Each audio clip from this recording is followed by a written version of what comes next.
The camera shutter clicked 3 times in rapid succession before I realized what I'd captured. My hands trembled as I reviewed the digital display, zooming in on faces I'd been tracking for weeks. Senator Harrison stood beside a man whose photograph decorated multiple FBI wanted posters, their handshake frozen in pixelated clarity against the backdrop of the Sapphire Casino's private dining room. This was it. The evidence I needed to expose the money laundering operation that had been filtering millions through legitimate businesses across the city. I should have left immediately. Should have walked straight out of the building and driven directly to my editor's office. But journalism had taught me to be thorough, and thoroughness meant getting one more angle, one more shot that would make the story undeniable. I repositioned myself behind the ornamental plant that had provided cover for the past 40 minutes, adjusting my telephoto lens for a clearer view of the documents being exchanged. That's when I heard my name. "Samantha, I know you're here." Ryan's voice carried across the marble lobby below, each syllable dripping with the false sweetness I'd learned to fear during our 2 years together. 4 months. I'd managed to stay hidden for 4 months after fleeing our apartment with nothing but my camera bag and the clothes I'd been wearing. 4 months of looking over my shoulder, sleeping in cheap motels under fake names, paying for everything in cash. 4 months of freedom that apparently ended today. My throat constricted as I peered over the balcony railing. He stood near the reception desk, scanning the upper floors with methodical precision. The same expensive suit he'd always preferred. Charcoal gray with knife-edge creases. The same haircut maintained every 2 weeks without fail. But his face held something new. A hardness around his eyes that made my stomach clench with recognition. This wasn't the man who'd once brought me flowers after work. This was the man who'd broken 2 of my ribs when I'd suggested we spend Christmas apart. "The receptionist said a journalist came up here about an hour ago." Ryan's voice grew louder as he moved toward the elevator bank. Dark hair, green eyes, carrying camera equipment. "That sounds exactly like you, doesn't it?" I backed away from the railing, my camera suddenly feeling like an anchor weighing me down. The service elevator was too far away, and the main elevators would deliver me directly into his line of sight. The stairwell required passing through the lobby. Every escape route led straight to him. Panic clouded my judgment as I scanned the hallway for anywhere to hide. Office doors lined both sides, most displaying frosted glass with company names etched in elegant script. Financial consultants, law firms, import-export businesses. All closed for the evening except one at the very end of the hall, where light spilled through a partially open door. I didn't think. Couldn't think. Survival instinct propelled me forward, my footsteps muffled by thick carpeting as I ran toward that light, like a moth drawn to flame. Behind me, I heard the elevator chime, heard Ryan's footsteps emerging onto the 10th floor. The office door swung wider as I shoved through it, and I immediately realized my mistake. This wasn't an empty conference room or unoccupied workspace. 3 men occupied the space, 2 standing flanking the sides like sentinels, 1 seated behind a massive desk that dominated the room. All 3 turned toward me with identical expressions of cold assessment. "I'm sorry. I'm so sorry," I stammered, already backing toward the door. "Wrong office, I'll just lock it." The man behind the desk spoke without raising his voice, yet his words carried absolute authority. One of the standing men moved with fluid efficiency, turning the deadbolt with a decisive click that echoed through the sudden silence. My hand was still on the doorknob when Ryan's fist hammered against the wood. "Samantha, open this door right now." His voice had shifted from false sweetness to barely contained rage. "We need to talk. I don't think the lady wants to talk to you." The man behind the desk rose, and I got my first clear look at him. He was younger than I'd initially thought. Mid-30s, perhaps, with black hair styled away from a face that could have been carved from marble. Broad shoulders filled out a suit that probably cost more than my car, the fabric moving with him as he circled the desk with predatory grace. But it was his eyes that held me frozen, dark brown and utterly cold, assessing me with the same intensity one might evaluate a chess piece mid-game. "This is between me and my girlfriend," Ryan shouted through the door. "Just a misunderstanding. Ex-girlfriend," I whispered, though I wasn't sure why I felt compelled to correct him to this stranger. The man's gaze sharpened. "Interesting." He gestured to one of his sentinels. "Joseph, please escort the gentleman from the building. Quietly." Joseph moved to open the door, and I instinctively stepped back, putting the desk between myself and Ryan. But when Joseph opened the door just wide enough to slip through, closing it firmly behind him, I heard only muffled voices followed by the distinctive sound of footsteps retreating down the hallway. "He'll be gone within 5 minutes," the man said, returning to his desk as if he'd just dealt with something as mundane as a misdelivered package. "Marco will ensure he reaches the parking garage without incident." I should have thanked him. Should have apologized again for the intrusion and left as quickly as possible.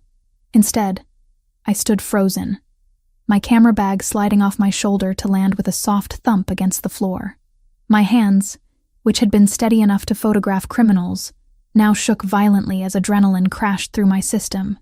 "Sit down before you fall down." It wasn't quite an order, but close enough that my knees bent automatically, depositing me into one of the leather chairs facing his desk. "Water? Please." My voice came out hoarse, barely recognizable. He poured from a crystal decanter, the liquid clear and cold as he placed the glass in my trembling hands. I drank deeply, focusing on the chill sliding down my throat rather than the man watching me with unnerving intensity. "Samantha." He spoke my name like he was testing it. "That's what he called you." "Yes." I set the glass down carefully. "I'm Samantha Collins. Thank you for whatever you did. I should go." "You should." He leaned back in his chair, fingers steepled beneath his chin. "But you won't make it to your car before he finds you again." Men like that don't take rejection well. The accuracy of his observation sent ice through my veins. "How would you know what kind of man he is?" "Because I know men." His expression remained neutral. "I know the ones who think with their fists, the ones who believe possession equals ownership, the ones who can't accept losing what they consider theirs." My camera bag had fallen open when it hit the floor, and now my camera lay partially visible, its lens cap detached, memory card slot still open from my hasty review of the photographs. The man's gaze drifted to it, then back to my face.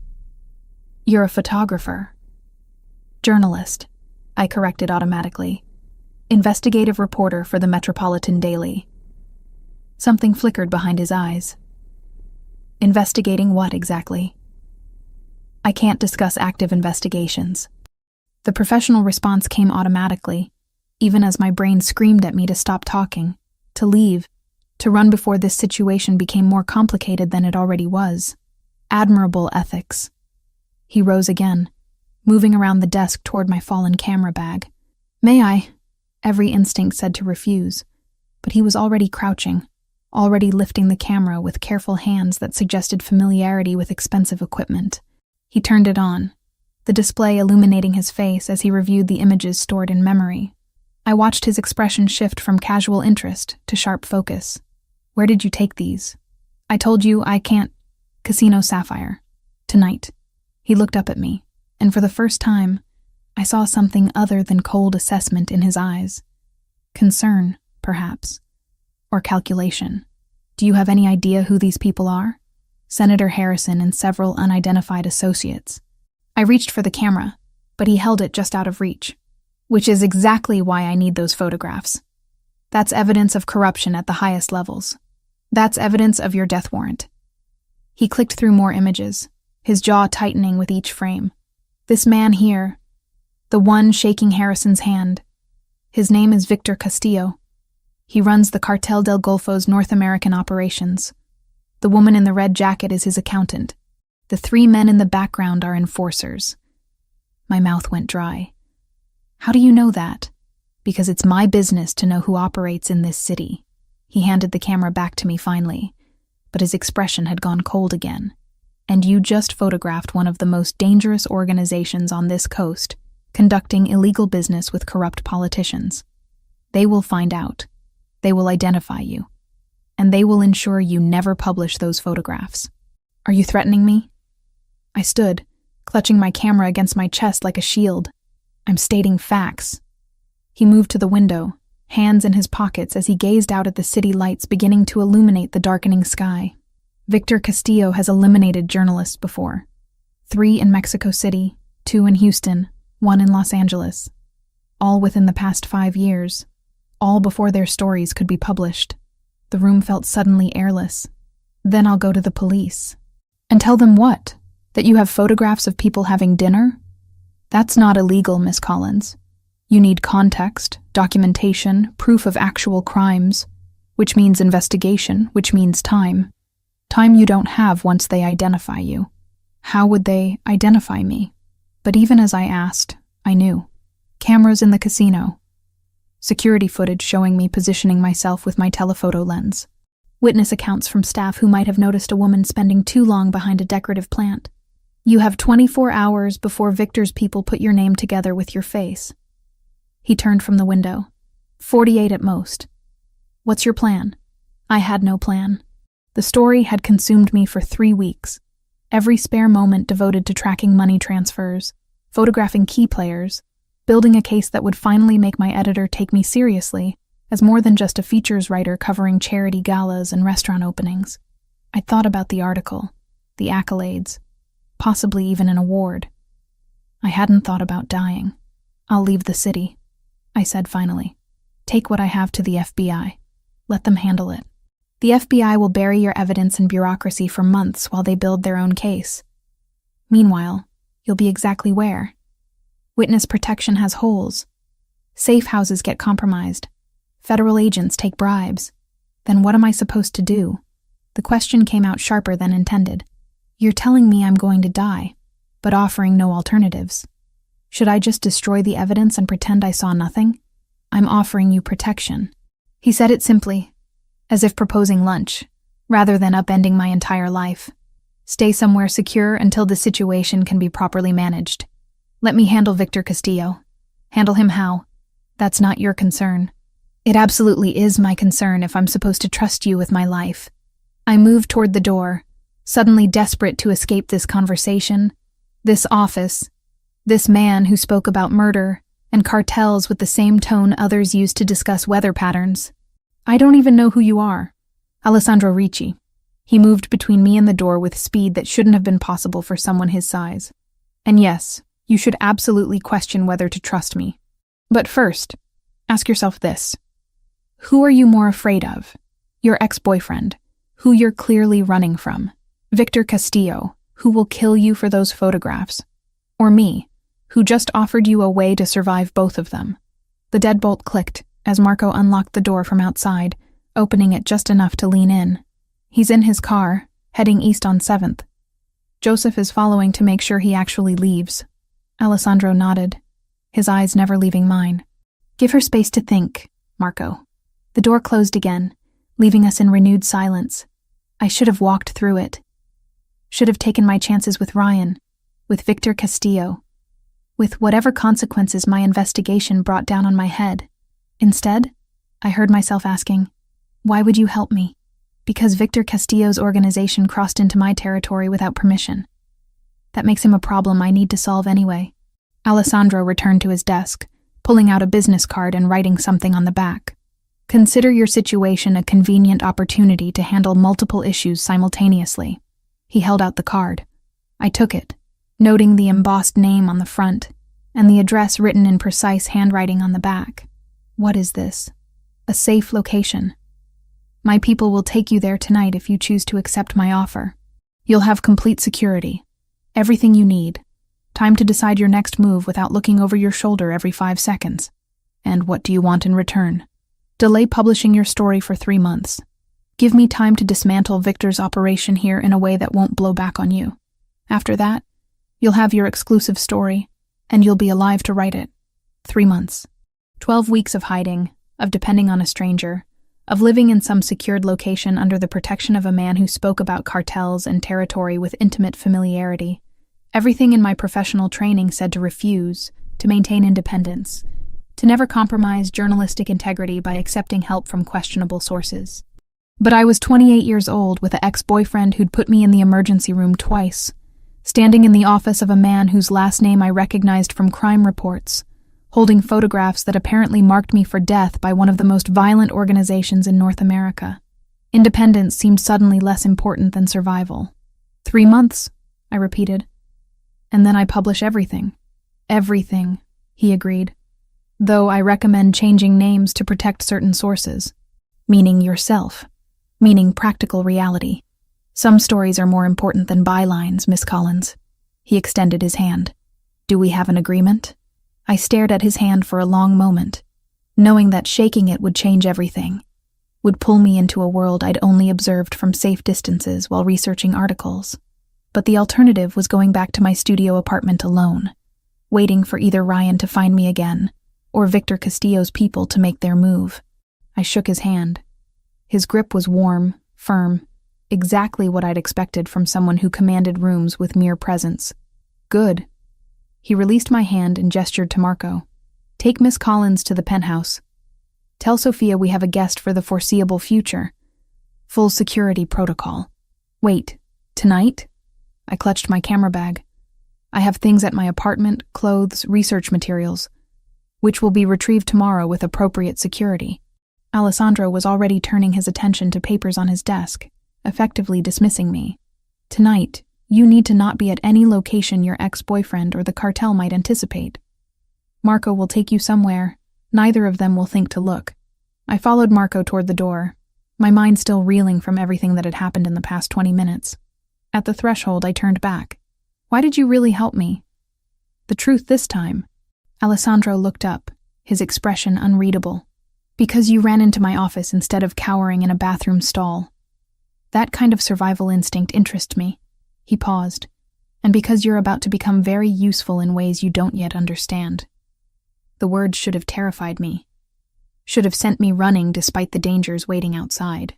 Instead, I found myself following Marco to the elevator, my hand tight around the camera strap, wondering exactly what kind of bargain I'd just made with Alessandro Ricci. The penthouse occupied the entire 42nd floor of a building I'd photographed once for an article about architectural preservation. From the outside, it looked like a dozen other pre-war structures clustered in the financial district, elegant but unremarkable. From the inside, it resembled something from a design magazine I couldn't afford to subscribe to. Marco had escorted me through a private entrance, bypassing the main lobby entirely, and delivered me via elevator that required both a key card and a fingerprint scan. The doors had opened directly into the apartment, revealing a space so carefully curated it almost felt like a museum exhibit rather than somewhere people actually lived. White walls stretched toward ceilings that had to be at least 12 feet high. Floor-to-ceiling windows dominated the far wall, offering a view of the city that probably looked spectacular during daylight. The furniture followed a minimalist aesthetic, all clean lines and muted colors, grays and creams, and the occasional accent of deep charcoal. Everything looked expensive in that quiet way that didn't need to announce itself. Miss Collins. A woman emerged from what I assumed was the kitchen, wiping her hands on a dish towel. She appeared to be in her late 50s, with silver-streaked dark hair pulled into a neat bun, and sharp eyes that assessed me with the same efficiency I'd seen in Alessandro and his men. I'm Sophia. I manage this household. Samantha, please. I shifted my camera bag to my other shoulder, suddenly aware of how disheveled I must look after an evening spent hiding behind decorative plants and running from my ex-boyfriend. I'm sorry to intrude on your evening. You're not intruding. Mr. Ricci called ahead to explain the situation. She moved closer, her expression softening slightly. You look exhausted. Let me show you to your room, and then we can discuss anything you might need. I followed her down a hallway lined with abstract art that probably cost more than my student loans. My room turned out to be larger than my entire studio apartment, with a king-sized bed that looked like it had never been slept in, and another wall of windows overlooking the city. An ensuite bathroom featured marble surfaces, and a shower with enough settings to launch a spacecraft. There are basics in the bathroom, Sophia said, opening the closet to reveal it already stocked with clothes still bearing tags. Mr. Ricci had me prepare several options since he wasn't sure of your exact size. Black pants, a cream sweater, and there's a coral dress if you need something more formal. Tomorrow we can arrange for anything else you require. I stared at the clothes, my journalist's instinct immediately questioning how Alessandro had determined my size with such accuracy. He planned this. Before I even agreed to come here, Mr. Ricci plans for many contingencies. Sophia's tone remained neutral. Are you hungry? I can prepare something light if you haven't eaten. My stomach answered before I could, growling audibly in the quiet room. I couldn't remember my last meal. Lunch, maybe. A sandwich consumed while reviewing surveillance footage at my desk. Something light would be wonderful, thank you. I'll bring a tray to the sitting room in 20 minutes. That should give you time to freshen up. She paused at the door. Miss Collins, I don't know the details of why you're here, but I've worked for Mr. Ricci for 15 years. Whatever protection he's offered you, he will honor that commitment. You're safe in this house. The door closed softly behind her, leaving me alone with my thoughts and a closet full of clothes that fit perfectly, despite having been purchased by strangers. I showered quickly, washing away the sweat and fear from the evening, and dressed in the black pants and cream sweater Sophia had mentioned. They fit as precisely as I'd feared they would, which raised questions I wasn't sure I wanted answers to. The sitting room Sophia had referenced turned out to be a smaller space off the main living area, furnished with comfortable leather chairs and a sofa that faced yet another window. A coffee table held a tray bearing soup that smelled like tomatoes and fresh basil, crusty bread, and a glass of red wine that probably cost more than my weekly grocery budget. I ate mechanically, tasting nothing, my mind racing through everything that had happened since I'd pressed the shutter button on my camera 4 hours ago. Senator Harrison's face in those photographs. Victor Castillo's name spoken with casual certainty by Alessandro Ricci. Ryan's voice calling my name through the building like a hunter tracking prey. You're overthinking. Alessandro's voice startled me badly enough that I nearly dropped my wine glass. He stood in the doorway of the sitting room, having apparently materialized from nowhere. He'd removed his suit jacket, his white shirt sleeves rolled to his elbows in a gesture that should have made him look more casual, but somehow achieved the opposite effect. How long have you been standing there? I set the glass down carefully. Long enough to watch you eat an entire bowl of soup without appearing to taste a single spoonful. He moved into the room, pouring himself wine from a decanter on the sideboard. Not hungry or too worried to notice food? Both. Neither. I rubbed my temples, feeling the beginning of a headache building behind my eyes. I'm trying to process the fact that my entire life just imploded in the space of an evening. Not imploded. Complicated. He settled into the chair across from me, his posture relaxed despite the lateness of the hour. There's a difference. Is there? Because from where I'm sitting, I've just placed myself under the protection of a man whose organization I've been researching for a feature article about organized crime in metropolitan areas. His expression didn't change, but something flickered in his eyes. Amusement, maybe. You researched me. I research everyone. It's my job. I met his gaze directly, refusing to look away despite the intensity of his attention. Alessandro Ricci, 34 years old, son of Giovanni Ricci, who built a business empire before his death 8 years ago. You inherited control of multiple legitimate enterprises, restaurants, real estate holdings, import companies. You also inherited something considerably less legitimate, though no charges have ever been filed against you personally. Thorough. He sipped his wine. What else did your research uncover? That you're either very good at what you do, or very good at not getting caught. Possibly both. I leaned forward slightly. What I couldn't find is why someone in your position would risk exposing himself to help a journalist who stumbled into his office by accident. I told you. Victor Castillo is operating in my territory without permission. That's not the whole truth. No, he agreed easily. But it's all you need to know for now. The casual dismissal should have irritated me. Instead, I found myself studying him more carefully, noting the way he held himself, the controlled precision of his movements, the intelligence evident in every calculated word.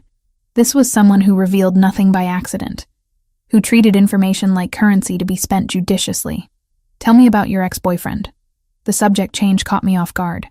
How long were you together? Why does that matter? Context matters.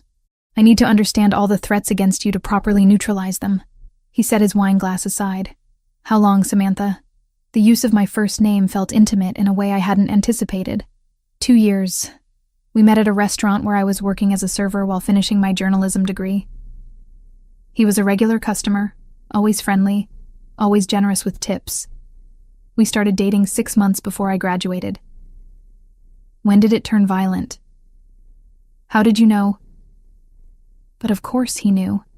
He'd seen my panic when Ryan appeared, had watched me literally run away rather than face a conversation. About 8 months in. Little things at first. grabbing my arm too hard during arguments, pushing me against walls. Then it escalated. You left him 4 months ago. Yes. I didn't ask how he knew that detail. He broke 2 of my ribs during an argument about spending Christmas with friends instead of his family. I waited until he left for a business trip, packed what I could carry, and disappeared. But not well enough, apparently. Obviously not. I stood, moving to the window to put distance between us.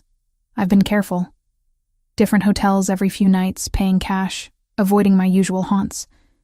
I have no idea how he found me tonight. Your investigation. Alessandro joined me at the window, close enough that I could feel the heat radiating from his body. You've been tracking money through the Sapphire Casino for 3 weeks, according to the metadata on your photographs. Someone there noticed. Word gets around. You looked at my photographs that thoroughly? I look at everything thoroughly. It's why I'm still alive. He turned to face me, and I found myself trapped between his body and the glass at my back. Victor Castillo's people will do the same thing. They'll trace your presence at the casino, review security footage, identify you through facial recognition software. They're probably already working on it. My mouth went dry. How long do I have? Joseph is monitoring their communications. Best estimate is 24 hours before they have your name, 48 before they have your address and employment details. His voice remained calm, matter of fact, as if discussing weather patterns rather than my potential murder. Your ex-boyfriend presents a separate problem. Marco followed him to a private investigation firm downtown. He's hired someone to locate you. Of course he has. I closed my eyes, feeling walls closing in from multiple directions. So I have a cartel assassin and a private investigator both trying to find me. Is that what you're saying? That's exactly what I'm saying. Which brings us back to my proposal. He stepped away, giving me space to breathe again. 3 months under my protection while I handle Victor Castillo's operation. In exchange, you delay publication and eventually get exclusive access to a story bigger than corrupt senators having dinner with criminals. What story? The complete dismantling of Cartel del Golfo's North American operations. Names, dates, financial transactions, everything you'd need for a Pulitzer-worthy investigation. He moved to refill his wine glass. I can give you that story, Samantha. But only if you're alive to write it. And how exactly do you plan to dismantle an entire cartel operation? By making it no longer profitable for them to operate in this region. By cutting their financial pipelines, eliminating their distribution networks, and making it clear that certain territories are not available for expansion. He said it so casually, as if discussing a business merger, rather than what sounded like organized warfare. The details aren't your concern. They absolutely are my concern if I'm accepting your help. I moved away from the window, needing distance from his overwhelming presence. I won't be complicit in violence. I won't accept blood money or protection purchased through murder. I'm not asking you to be complicit in anything except your own survival. His expression hardened slightly. Victor Castillo has killed 7 journalists in 5 years. All of them thought they could expose him, publish their stories, hide behind press freedoms and law enforcement. All of them were wrong. You can be number 8. Or you can accept that sometimes survival requires compromising with people you'd prefer to avoid. That's not compromise. That's surrender. Call it whatever helps you sleep at night. The outcome remains the same. He finished his wine and set the glass down with deliberate precision. You can leave if you want. Walk out that door right now, go back to your apartment, take your chances with the cartel and your ex-boyfriend. I won't stop you. But you won't help me either. Help requires cooperation. Cooperation requires trust. Trust requires accepting that you don't have all the answers or all the power in this situation. He moved toward the door, then paused. Think about it tonight. Tomorrow morning, give me your answer. If you choose to leave, Marco will drive you wherever you want to go. If you choose to stay, we'll discuss terms. We already discussed terms. We discussed the framework. Terms involve specifics, boundaries, expectations on both sides. He looked back at me, his expression unreadable. I told you that you became useful the moment you photographed Victor Castillo. That wasn't a threat, Samantha. That was reality. The question is whether you're pragmatic enough to accept it. He left before I could respond, his footsteps silent on the hardwood floors. Sophia appeared moments later to collect the dinner tray, offering a quiet goodnight, before disappearing back to whatever part of the apartment she occupied. I stood alone in the sitting room, staring at the city lights beyond the window, trying to decide if I'd made the biggest mistake of my life, or the only choice that made sense. Sleep proved impossible, despite the comfortable bed and expensive sheets. I lay awake most of the night, my mind cycling through options, none of them particularly appealing. By the time dawn painted the sky in shades of pink and gold, I'd made my decision. I found Alessandro in what appeared to be a home office, dressed already in another impeccable suit, speaking rapid Italian into his phone. He ended the call when he saw me, gesturing for me to enter. "You didn't sleep." It wasn't a question. Neither did you, apparently. I moved to stand in front of his desk, my spine straight, despite the exhaustion weighing on my shoulders. "I'll accept your terms. 3 months, delayed publication, exclusive access afterward. But I have conditions." "Of course you do." Something that might have been approval flickered across his face. "What are they?" "First, no violence against Ryan. I don't want him hurt, just kept away from me. Second, I want regular updates on your progress against the cartel. I'm not sitting in ignorance for 3 months. Third, I maintain control over my own story. You provide information, but I write the truth as I find it, not propaganda that serves your interests." "Fair enough." He stood, extending his hand across the desk. "Anything else?" "Yes. I want to know why Victor Castillo operating in your territory matters enough to risk this kind of exposure." "The real reason." Alessandro studied me for a long moment, his hand still extended. "He didn't ask permission before expanding his operations into areas I control. That kind of disrespect can't be tolerated in my world, or it invites others to test boundaries. That's still not the complete truth." "No," he agreed, "but it's all you're getting today. Trust is earned, remember? We're just beginning that process." I shook his hand, sealing an agreement I only partially understood with a man I definitely didn't trust. His grip was firm and warm, lasting a fraction longer than strictly necessary before he released me. "Welcome to protective custody, Miss Collins. I promised to make it as painless as possible." Somehow I doubted that very much. 2 weeks dissolved into a rhythm I hadn't expected to find comfortable. Mornings belonged to me alone, Sophia respecting my need for silence as I worked through coffee and researched background material for the eventual story I'd write. She'd leave breakfast on the kitchen counter, always something simple but perfectly prepared, eggs with herbs I couldn't identify, bread that tasted like it came from some hidden bakery that only served people who knew the right doors to knock on. The afternoon stretched long and quiet. I'd claimed the sitting room as my workspace, spreading documents and notes across the coffee table. My laptop opened to databases I probably shouldn't have accessed from Alessandro's Wi-Fi but did anyway. Sophia would appear periodically with tea or fruit, never commenting on the crime scene photographs I'd printed or the organizational charts mapping connections between various criminal enterprises. "Mr. Ricci called," she said one Thursday afternoon, setting down a plate of sliced pears and cheese I definitely hadn't requested. "He'll be joining you for dinner again tonight." Again had become the operative word. Alessandro appeared most evenings around 8, usually still wearing whatever suit he'd donned that morning, though his tie would be loosened and his sleeves rolled up in that way that suggested he'd been working with his hands rather than just signing documents. We'd eat whatever elaborate meal Sophia prepared, and he'd provide updates on his progress against Victor Castillo's operations. 3 of their distribution points have been shut down, he told me on Monday, cutting into chicken that had been prepared with lemon and something green I couldn't identify. Joseph's team intercepted 2 shipments heading to their processing facility.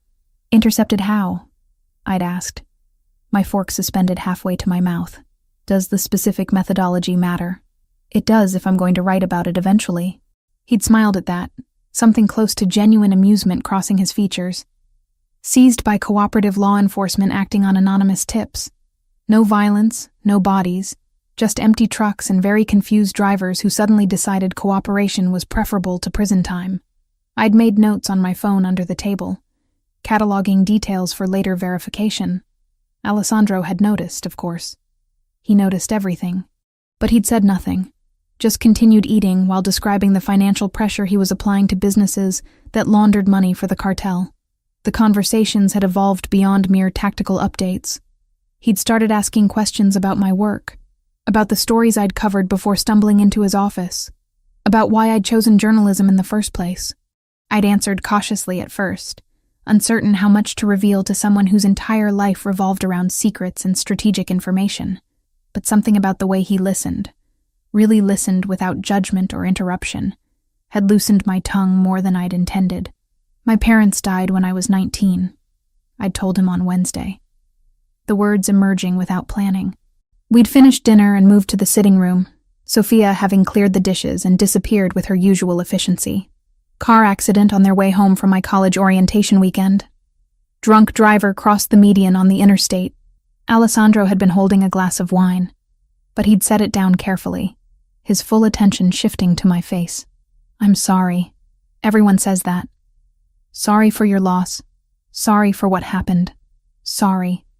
Sorry. Sorry. I'd stared at my own wine, watching the liquid catch the light. But sorry doesn't pay for funerals or settle estates or figure out how to finish a degree when your funding disappears because life insurance doesn't cover everything the brochures promise. So you worked. 3 jobs, morning shift at a coffee shop, afternoon classes, evening serving tables at whatever restaurant would hire someone with no experience. Weekends I worked retail. The memories felt distant now, softened by time but still carrying weight. Took me 6 years to finish a 4-year degree, but I did it without debt. Resourceful. He'd said it like a compliment rather than mere observation. That's rare. That's survival. There's a difference. Is there? He'd leaned forward slightly, elbows on his knees, his posture relaxed despite the intensity of his gaze. Most people in your situation would have quit, found easier paths, settled for less. You didn't. I couldn't afford to settle for less. My parents had plans for me, expectations. Giving up would have meant their deaths erased everything they'd worked for. I'd looked up then, meeting his eyes directly, so I kept going. Finished school, got an entry-level position at a small newspaper, worked my way up to the Metropolitan Daily. Every byline, every published story, that was me proving their faith in me, wasn't misplaced. And then you met Ryan. The transition had been smooth, almost gentle, but it still felt like stepping into cold water. And then I met Ryan. I'd told him about the whirlwind romance, the way Ryan had seemed perfect at first, attentive and generous, and genuinely interested in my work. How he'd encouraged me to quit one of my side jobs, offering to help with rent so I could focus on journalism. How that had escalated to quitting another job, then suggestions about which friends were really good for me and which were holding me back. Classic isolation tactics, Alessandro had observed, his voice neutral but his expression hard. Abusers always start by cutting you off from support systems. I know that now. Didn't recognize it then. The admission tasted bitter. By the time he first hit me, I had no one to call, nowhere to go.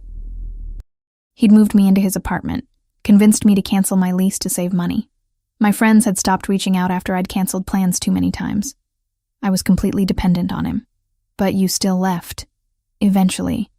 After he broke my ribs, I'd wrapped my arms around myself, suddenly cold despite the warmth of the room. I realized the next time might kill me. So I waited until he left town, packed a bag, and ran. Alessandro had stood then, moving to the sideboard to refill his wine before settling into the chair closer to mine. You're stronger than you think, Samantha. Most people never find the courage to leave. Or they're just more desperate than brave. Same thing, often enough. The conversations had continued like that over subsequent nights, growing more personal, more intimate, despite maintaining careful physical distance. I'd learned that his father had built the family business from nothing, starting with a single restaurant and expanding into real estate and import operations. That his mother had died when he was young, too young to remember her clearly. That he had a sister somewhere in Europe, kept deliberately separate from his life for her own protection. Family is leverage, he'd said simply when I'd asked why. The people you love become targets. I learned that lesson early. Tonight marked the 14th night of this strange routine, and I'd grown comfortable enough to start dinner without waiting for Alessandro to arrive. Sophia had prepared something involving pasta and seafood, the smell of garlic and white wine filling the kitchen as she worked. "You're learning to relax," she observed, setting plates at the dining table. "When you first arrived, you looked like a rabbit ready to bolt at any moment. I'm not sure I've relaxed so much as accepted reality." I helped her with the silverware, falling into an easy rhythm we'd developed. "Running seems less practical when you're 42 floors up." She'd laughed at that, a warm sound that had become familiar over the past 2 weeks. "Mr. Ricci would never keep you here against your will. You know that, yes? Do I? Because it feels remarkably like very comfortable captivity. There are worse prisons than safety and good food." She'd glanced toward the elevator. "He's different with you, you know. More human. Different how? He smiles. He lingers at dinner instead of eating quickly and disappearing back to work. He asks Joseph to adjust schedules so he can be here in the evenings." She'd touched my arm lightly. "In 15 years, I've never seen him make those kinds of accommodations for anyone." The observation had settled uneasily in my chest, a weight I didn't quite know how to process. Before I could respond, the elevator chimed, announcing Alessandro's arrival. He looked different tonight. Tired, certainly, with shadows under his eyes that suggested he'd been awake too long, but there was something else. A tension in his shoulders, a tightness around his mouth. He'd removed his suit jacket somewhere between his car and the apartment, and his white shirt bore dark stains that looked suspiciously like blood. "Are you hurt?" The question emerged before I could stop it. "It's not as bad as it looks." He moved past us toward the hallway, his gait slightly uneven.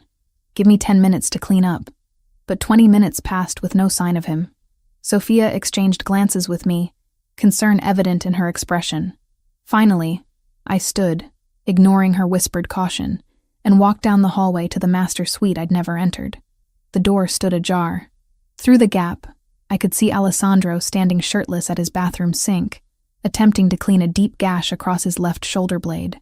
His reflection in the mirror showed frustration and pain he was clearly trying to manage alone. "You need help with that." I pushed the door open wider. He looked up sharply, our eyes meeting in the mirror. "I've handled worse. I'm sure you have. But right now, you're dripping blood on expensive tile and making a mess of what should be a simple cleaning process." I moved into the bathroom, washing my hands with the efficiency my mother had taught me years ago. "Sit down before you pass out."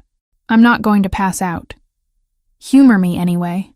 He sat on the edge of the bathtub, surrender evident in the set of his shoulders. Up close, the wound looked worse than I'd initially thought. A clean slice that needed stitches, but would probably go untreated for reasons I could guess at. Men like Alessandro didn't show up at emergency rooms with knife wounds and expect no questions. I found first aid supplies in the cabinet, professional-grade materials that suggested this wasn't the first time injuries had been treated at home. Working as carefully as possible, I cleaned the wound with antiseptic that had to burn, despite Alessandro's complete lack of reaction. "What happened?" I kept my voice neutral, focused on my task, rather than the intimacy of touching his bare skin. Disagreement with some of Victor's people. They were unhappy about losing territory. His voice remained steady, despite what had to be considerable pain. Joseph got them to see reason eventually. Reason that involved knives, apparently. Reason comes in many forms. I worked in silence for several minutes, applying butterfly bandages to hold the edges of the wound together, covering everything with gauze and medical tape. The proximity forced awareness of details I'd been carefully ignoring during our dinners. The breadth of his shoulders, the subtle scars that marked his torso speaking to a life of violence I'd only glimpsed in abstract. The warmth of his skin under my fingers. "You're good at this." He spoke quietly, his voice seeming loud in the silence of the bathroom. "My mother was a nurse before she married my father. She taught me basic first aid, said every woman should know how to handle emergencies." I secured the last piece of tape. "There. That should hold until it starts healing, but you really should see a doctor. Can't afford the questions that would raise. Can't afford sepsis either." I moved to wash my hands again, needing distance from the electricity building between us. "You're not invincible, Alessandro. I never claimed to be." He stood, close enough that I could feel the heat radiating from his body. "Thank you for the medical attention." "You're welcome. I should have left then." Should have walked out of his bathroom, returned to the safety of my own room, maintained the careful boundaries we'd been preserving. Instead, I found myself asking, does it hurt? Yes. The honesty surprised me. But pain is just information. It tells you you're still alive. That's a depressing philosophy. That's survival in my world. His hand came up, fingers brushing along my jaw with unexpected gentleness. You understand survival better than most, Samantha. You've been living it for 4 months. The touch sent electricity through my nervous system, every cell suddenly hyper-aware of his proximity. I should have stepped back, should have reminded him about the boundaries we'd discussed, about the power imbalance inherent in our situation. Instead, I leaned into his hand, just slightly, just enough to acknowledge what was building between us. Alessandro, his name felt intimate on my lips. I know. He moved closer, his other hand settling at my waist. I know this is complicated. I know you're here because you have nowhere else safe to go. I know taking advantage of that would make me no better than the men who've hurt you before. Then why are you touching me? Because I can't seem to stop myself. His voice dropped lower, rough with something that might have been desire or frustration or both. Because for 2 weeks I've watched you exist in my space, drinking coffee at my table, asking questions no one else dares ask, challenging every assumption I make. Because you make me feel something I thought I'd lost the capacity for. What's that? Hope. The word hung between us, vulnerable and honest. Hope that maybe not everything in my life has to be calculated strategy and careful control. That maybe there's room for something real. I should have been frightened by the intensity of his confession. Should have recognized the danger of getting emotionally involved with someone like Alessandro Ricci. Instead, I found myself tilting my face up, closing the distance between us with deliberate intent. He met me halfway, his lips capturing mine with a hunger that had been building for weeks. The kiss started gentle, questioning, giving me space to pull away if I wanted. But I didn't want space. I wanted this. Wanted him. Wanted to feel something other than fear and exhaustion for just a few moments. His hand tightened at my waist, pulling me closer as the kiss deepened. I could taste wine on his lips, feel the barely controlled strength in his body, sense the careful restraint he maintained even in passion. My fingers traced the unmarked skin of his chest, mindful of his injury but unable to stop touching him. When we finally broke apart, both breathing hard, his forehead rested against mine. This is a mistake. Probably. I didn't move away. You deserve better than this. Better than me. His voice carried an edge of self-recrimination. You deserve to choose without the pressure of gratitude or fear or dependence clouding your judgment. Stop telling me what I deserve and let me make my own choices. Even if those choices hurt you? Even then. I pulled back enough to see his face clearly. I'm not some fragile thing that needs protecting from every possible harm, Alessandro. I've survived plenty already. I know you have. But I won't be another person who takes advantage of your strength. He stepped away, putting physical distance between us, even as his eyes remained locked on mine. When this is over, when Victor Castillo is no longer a threat, and you're free to leave safely, if you still want this, I'll be here. But not while you're dependent on my protection. The nobility of it should have been touching. Instead, it felt frustratingly like rejection. So what? We just pretend nothing happened? We acknowledge what happened, and exercise restraint until circumstances change. He reached for a clean shirt hanging nearby. I won't compromise your agency by pursuing this while you're essentially my prisoner, no matter how gilded the cage. I wanted to argue, to point out that I'd kissed him back just as eagerly, that my choice to stay here was exactly that, a choice. But the exhaustion in his eyes stopped me, reminded me that he'd just been injured defending territory against a violent cartel, that his life existed in shades of gray I'd only begun to understand. Fine. I moved toward the door. But for the record, this is the most frustrating rejection I've ever experienced. His quiet laughter followed me down the hallway, somehow making everything both better and worse, simultaneously. The next morning, Joseph appeared during my coffee, his expression grim in a way that immediately put me on alert. Alessandro emerged from his office moments later, clearly having been summoned by whatever news the security chief carried. "We have a problem," Joseph said without preamble. The private investigator Ryan hired was spotted doing surveillance on this building yesterday afternoon. He's identified the location. My coffee cup clattered against the saucer. How is that possible? I thought this place was secure. It is, Alessandro replied, his voice calm despite the tension evident in his shoulders. But determined people find ways. Joseph, what's our exposure? Minimal.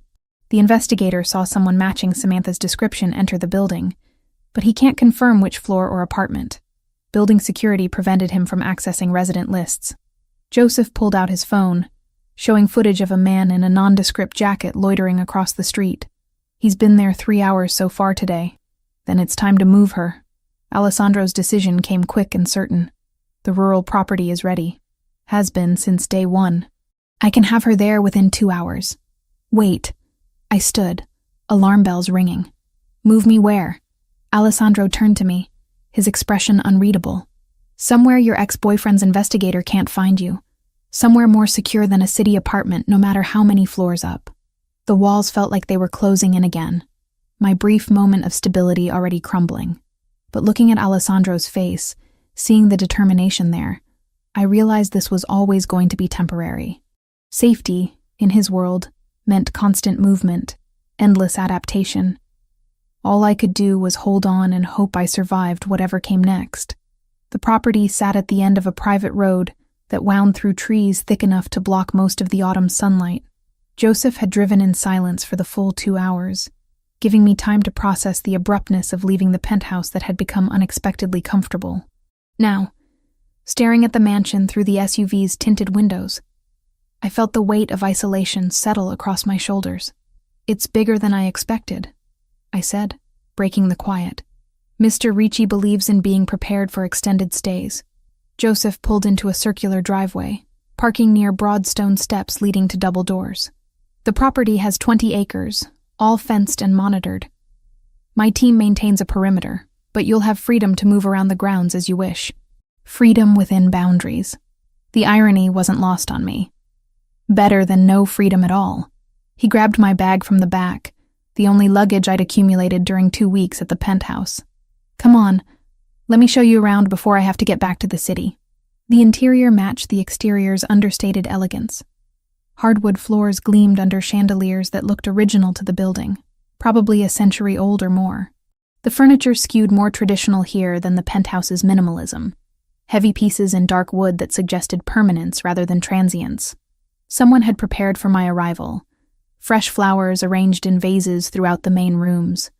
Logs stacked beside fireplaces in both the living room and what appeared to be a library. Your room is upstairs, second door on the right. Joseph set my bag at the base of the staircase. Kitchen is fully stocked. There's a landline in every room, preset to reach me directly if you need anything. Cell service is spotty out here, but the Wi-Fi is solid. When will Alessandro visit? The question emerged before I could stop it, revealing more than I'd intended about how much I'd grown accustomed to his evening presence. Joseph's expression remained professionally neutral, but something flickered in his eyes. Weekends, most likely. He's got situations in the city that require his attention during the week. But he'll call to check in daily. He doesn't need to do that. He'll do it anyway. Joseph moved toward the door, pausing at the threshold. Miss Collins, I know this feels like you're being shuffled around, hidden away. But Mr. Ricci takes protection seriously. What happened to his sister, he won't let that happen to anyone else under his watch. His sister? But Joseph was already walking toward his vehicle, the conversation clearly over. The SUV disappeared down the tree-lined drive, leaving me alone in a house too large for one person, surrounded by security I couldn't see but knew existed somewhere in the surrounding forest. I spent the first day exploring, mapping the space like I'd learned to do in every new environment over the past 4 months. The kitchen held professional-grade appliances and enough food to survive a siege. The library contained books I'd been meaning to read for years, plus a desk with multiple monitors that someone had already configured with access to research databases I'd been using. The living room featured a fireplace large enough to stand in, and furniture comfortable enough to lose entire afternoons. My bedroom overlooked gardens that probably looked spectacular in spring, but now held only the browns and golds of approaching winter. Someone had thought to include a desk here too, positioned to catch natural light from the windows. My laptop fit perfectly in the space, almost like it had been measured for this exact purpose. The attention to detail should have comforted me. Instead, it felt like evidence of how thoroughly Alessandro controlled his world, anticipating needs before they arose, arranging circumstances to his specifications. I was safer here than I'd been anywhere in months, and somehow that safety felt more confining than any cage I'd occupied before. That night, the landline rang at precisely 8 o'clock. "You made it safely." Alessandro's voice carried clearly despite whatever distance separated us. Joseph is a good driver. I'd settled into the library, a fire crackling in the fireplace, one of the books from the shelf open on my lap. This place is beautiful. It belonged to my father. He'd use it when city life became too much. A pause, filled with sounds I couldn't identify. "Are you comfortable?" "As comfortable as someone under protective custody can be." I closed the book, giving the conversation my full attention. "Joseph mentioned something about your sister before he left. What did he mean?" Silence stretched long enough that I wondered if the connection had dropped. "Then, that's a conversation for another time. Preferably in person. Alessandro, how's your research progressing?" The deflection was smooth but obvious. "Joseph said you've been accessing the databases we set up." I let him change the subject, recognizing the boundaries he maintained even in conversation. We talked for 40 minutes about my work, about the story I was building from fragments of information, about Victor Castillo's operations, and how Alessandro's pressure was causing visible cracks in the cartel's infrastructure. 3 more distribution points closed this week, he told me. Victor is scrambling to maintain supply lines. He's getting desperate, which makes him dangerous, but also predictable. Predictably dangerous sounds like the worst combination. Depends on whether you're prepared for the predictability. His voice carried a note of satisfaction. We're making progress. Faster than I initially projected. The conversation ended with promises to talk again tomorrow. Alessandro's schedule apparently including daily check-ins, despite the demands on his time. I sat staring at the phone after hanging up, trying to reconcile the man who'd kissed me in his bathroom with the one who orchestrated the systematic destruction of criminal organizations. The weekend visits became the highlights of my solitary existence. Alessandro would arrive Friday evenings, usually bringing updates and occasionally fresh supplies that Sophia had packed. We'd eat dinner together in the formal dining room that felt too large for 2 people, then retreat to the library where firelight softened the angles of his face, and conversations grew more personal than tactical. "Tell me about your parents," he'd asked during his second visit. Wine glass balanced on the arm of his chair. "You mentioned they died, but nothing about who they were before." So I'd told him. About my mother's nursing career and her dreams of opening a clinic in underserved communities. About my father's work as a high school teacher, his passion for literature, his belief that education could transform lives. About Sunday dinners and family game nights, and the ordinary beauty of growing up loved. They sound like good people. Alessandro had watched me over the rim of his glass, his expression softer than I'd seen before. They were. I think about what they'd make of my life now, hiding in a mansion from criminals and ex-boyfriends. Not exactly the future they imagined. They'd probably be proud you survived, that you're still fighting to tell stories that matter. He'd leaned forward slightly. Your parents raised someone remarkable, Samantha. Don't diminish that by focusing only on current circumstances. The compliment had settled warmly in my chest, a counterweight to the isolation and uncertainty. 3 weeks into my rural exile, Joseph appeared unexpectedly on a Wednesday afternoon. His expression carried tension that immediately put me on alert. We had an incident last night. He stood in the library doorway, his usual professional demeanor slightly fractured.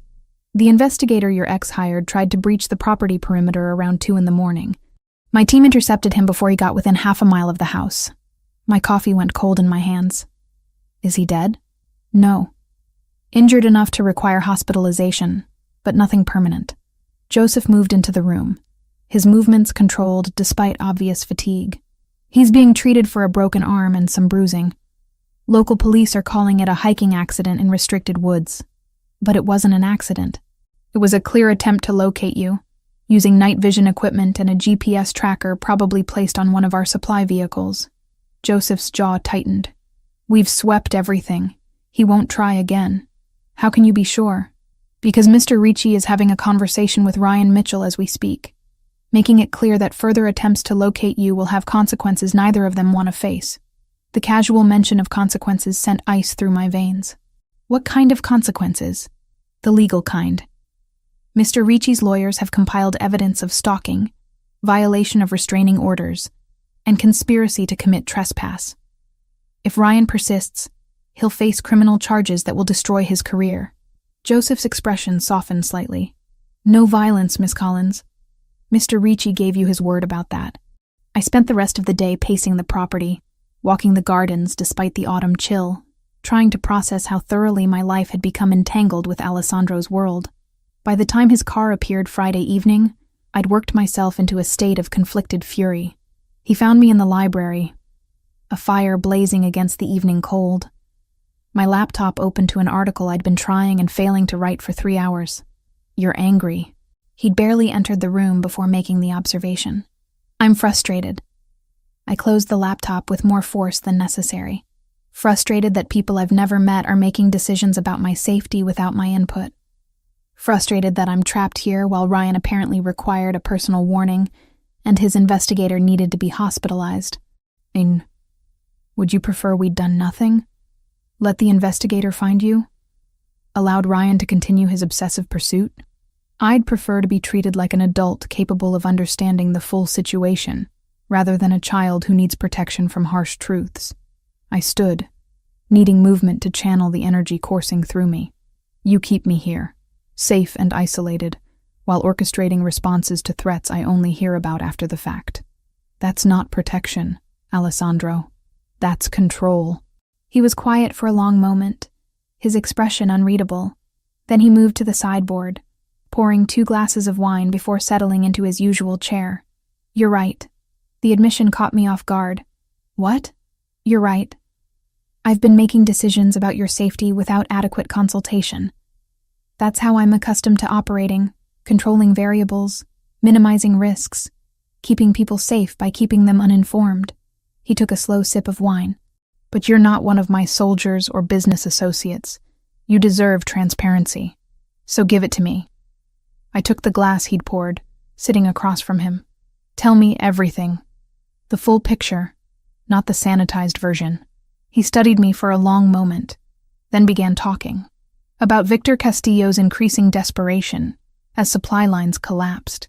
About the violence erupting in territories where the cartel tried to maintain control.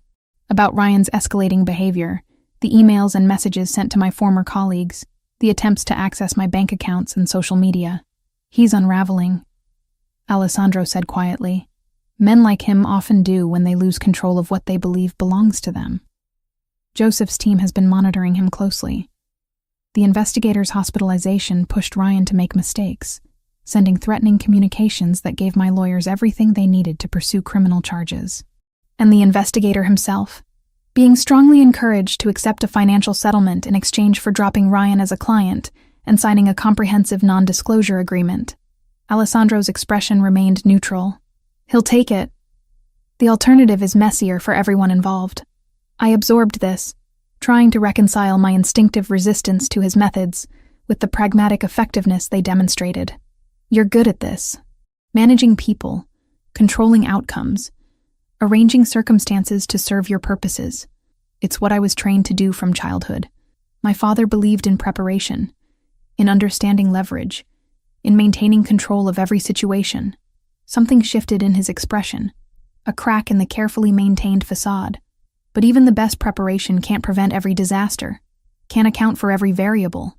What happened, Alessandro? Joseph mentioned your sister, but then wouldn't elaborate. He was silent so long I thought he might deflect again, change the subject to safer territory. Instead, he set down his wine glass and leaned back, his gaze fixed on the fire. Her name was Julia, 8 years younger than me, which made her barely 18 when she died. His voice carried a flatness that suggested carefully controlled emotion. She was everything good about our family. Artistic, compassionate, seeing beauty in things I'd been trained to evaluate, only for strategic value. I waited, sensing he needed space to tell this story at his own pace. I was 26, still learning the business, still proving myself worthy of the empire my father had built. A rival organization, Russians operating out of Brooklyn, they wanted leverage against our family, wanted to force us out of certain territories they'd decided should be theirs. His hands clenched briefly. They took Julia, grabbed her walking home from her art class on a Tuesday afternoon, sent photos to prove they had her, made demands. Ransom, territory, and money. $10 million and complete withdrawal from the waterfront properties my father had spent 20 years developing. Alessandro's voice grew colder. My father refused. Said giving in to extortion would make us look weak, invite similar attempts from other organizations. He believed I could find her, rescue her before they followed through on threats. My stomach clenched, already knowing how this ended. I tried. God, I tried everything. Called in every favor, activated every informant, put every resource toward locating where they were holding her. His voice cracked slightly. We found the location 3 hours after they killed her. 3 hours too late because I spent time being cautious, being strategic, waiting for the perfect opportunity to strike, instead of accepting that messy and fast was better than careful and slow. That wasn't your fault, wasn't it? He looked at me finally, his eyes holding pain he'd clearly never fully processed. I made the choices. I prioritized caution over speed. I told myself I was being smart, minimizing risks, ensuring success. And while I was being smart, my 18-year-old sister was dying in some warehouse, probably calling for me, wondering why I wasn't saving her. I moved without thinking, crossing the space between us to kneel beside his chair. You can't know what she was thinking. You can't torture yourself with assumptions about her final moments. I know she died alone and afraid because I failed her. His hand came up to cup my face, thumb tracing my cheekbone with devastating gentleness. That's why I won't fail you, Samantha. Why I'm maybe overprotective, maybe too controlling. Because I swore standing over her grave that I'd never again lose someone I could have saved. Never again prioritize strategy over the life of someone I care about. The confession hung between us, raw and honest, explaining so much about his behavior over the past weeks. Is that why your other sister lives in Europe? I sent her away the day after Julia's funeral. Gave her a new identity, substantial finances, instructions never to contact me directly. She's safe because she's separate from my world completely. His hand dropped away from my face. That's what caring about people costs in my life. Either hypervigilant protection or complete separation. There's no middle ground. Alessandro, you should go to bed. It's late, and I've burdened you with history that doesn't change current circumstances. He stood, distancing himself physically and emotionally in one smooth movement. Tomorrow we'll discuss next steps regarding Victor and Ryan. Figure out timelines for when you might be able to return to normal life. But I didn't want to discuss timelines or strategy. I wanted to tell him that his sister's death wasn't his fault, that trauma and guilt were distorting his perspective, that protection didn't have to mean control. Except I wasn't sure any of that was true in his world, where violence lurked beneath every surface, and caring about people truly did make them targets. So instead, I said goodnight and retreated to my room, lying awake until dawn, trying to reconcile the man who'd kissed me with careful passion against the one who carried the weight of his sister's death, like a stone around his neck. Understanding, I realized, was not the same as knowing how to help, and falling for someone whose every protective instinct stemmed from catastrophic failure felt like walking deliberately toward heartbreak. But apparently I was doing it anyway. 7 weeks. Nearly 2 months of existing in a state of suspended animation. My life on hold while Alessandro systematically dismantled Victor Castillo's operations, piece by careful piece.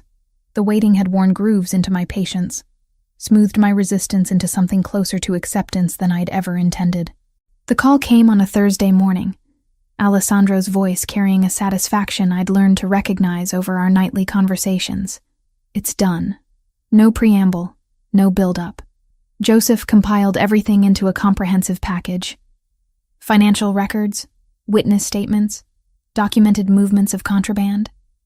Everything the FBI needs to bring down Victor's entire North American network.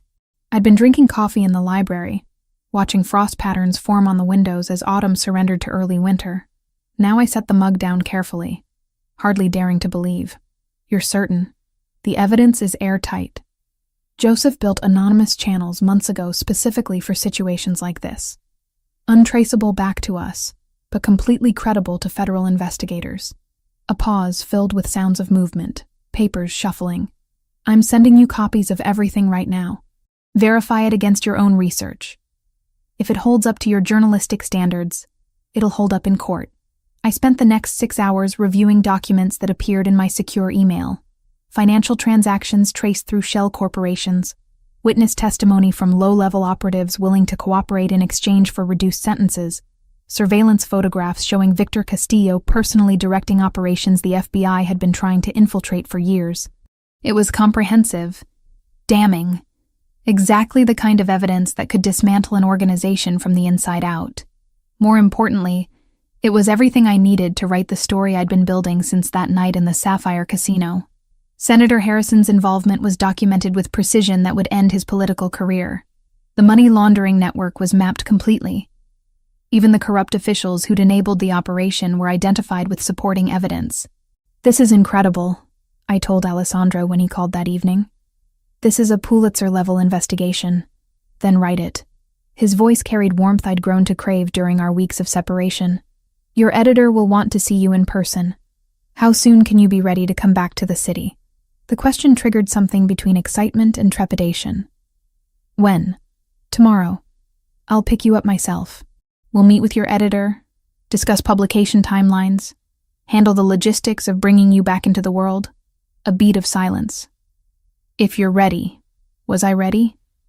Ready to leave the safety of isolation? To face whatever remained of the threats that had driven me into hiding? Ready to see Alessandro in person after weeks of carefully maintaining emotional distance through phone conversations? Yes. The word emerged more certain than I felt. "I'm ready." He arrived late morning, his car winding up the private drive with familiar precision. I'd packed the night before, not that I'd accumulated much during my rural exile.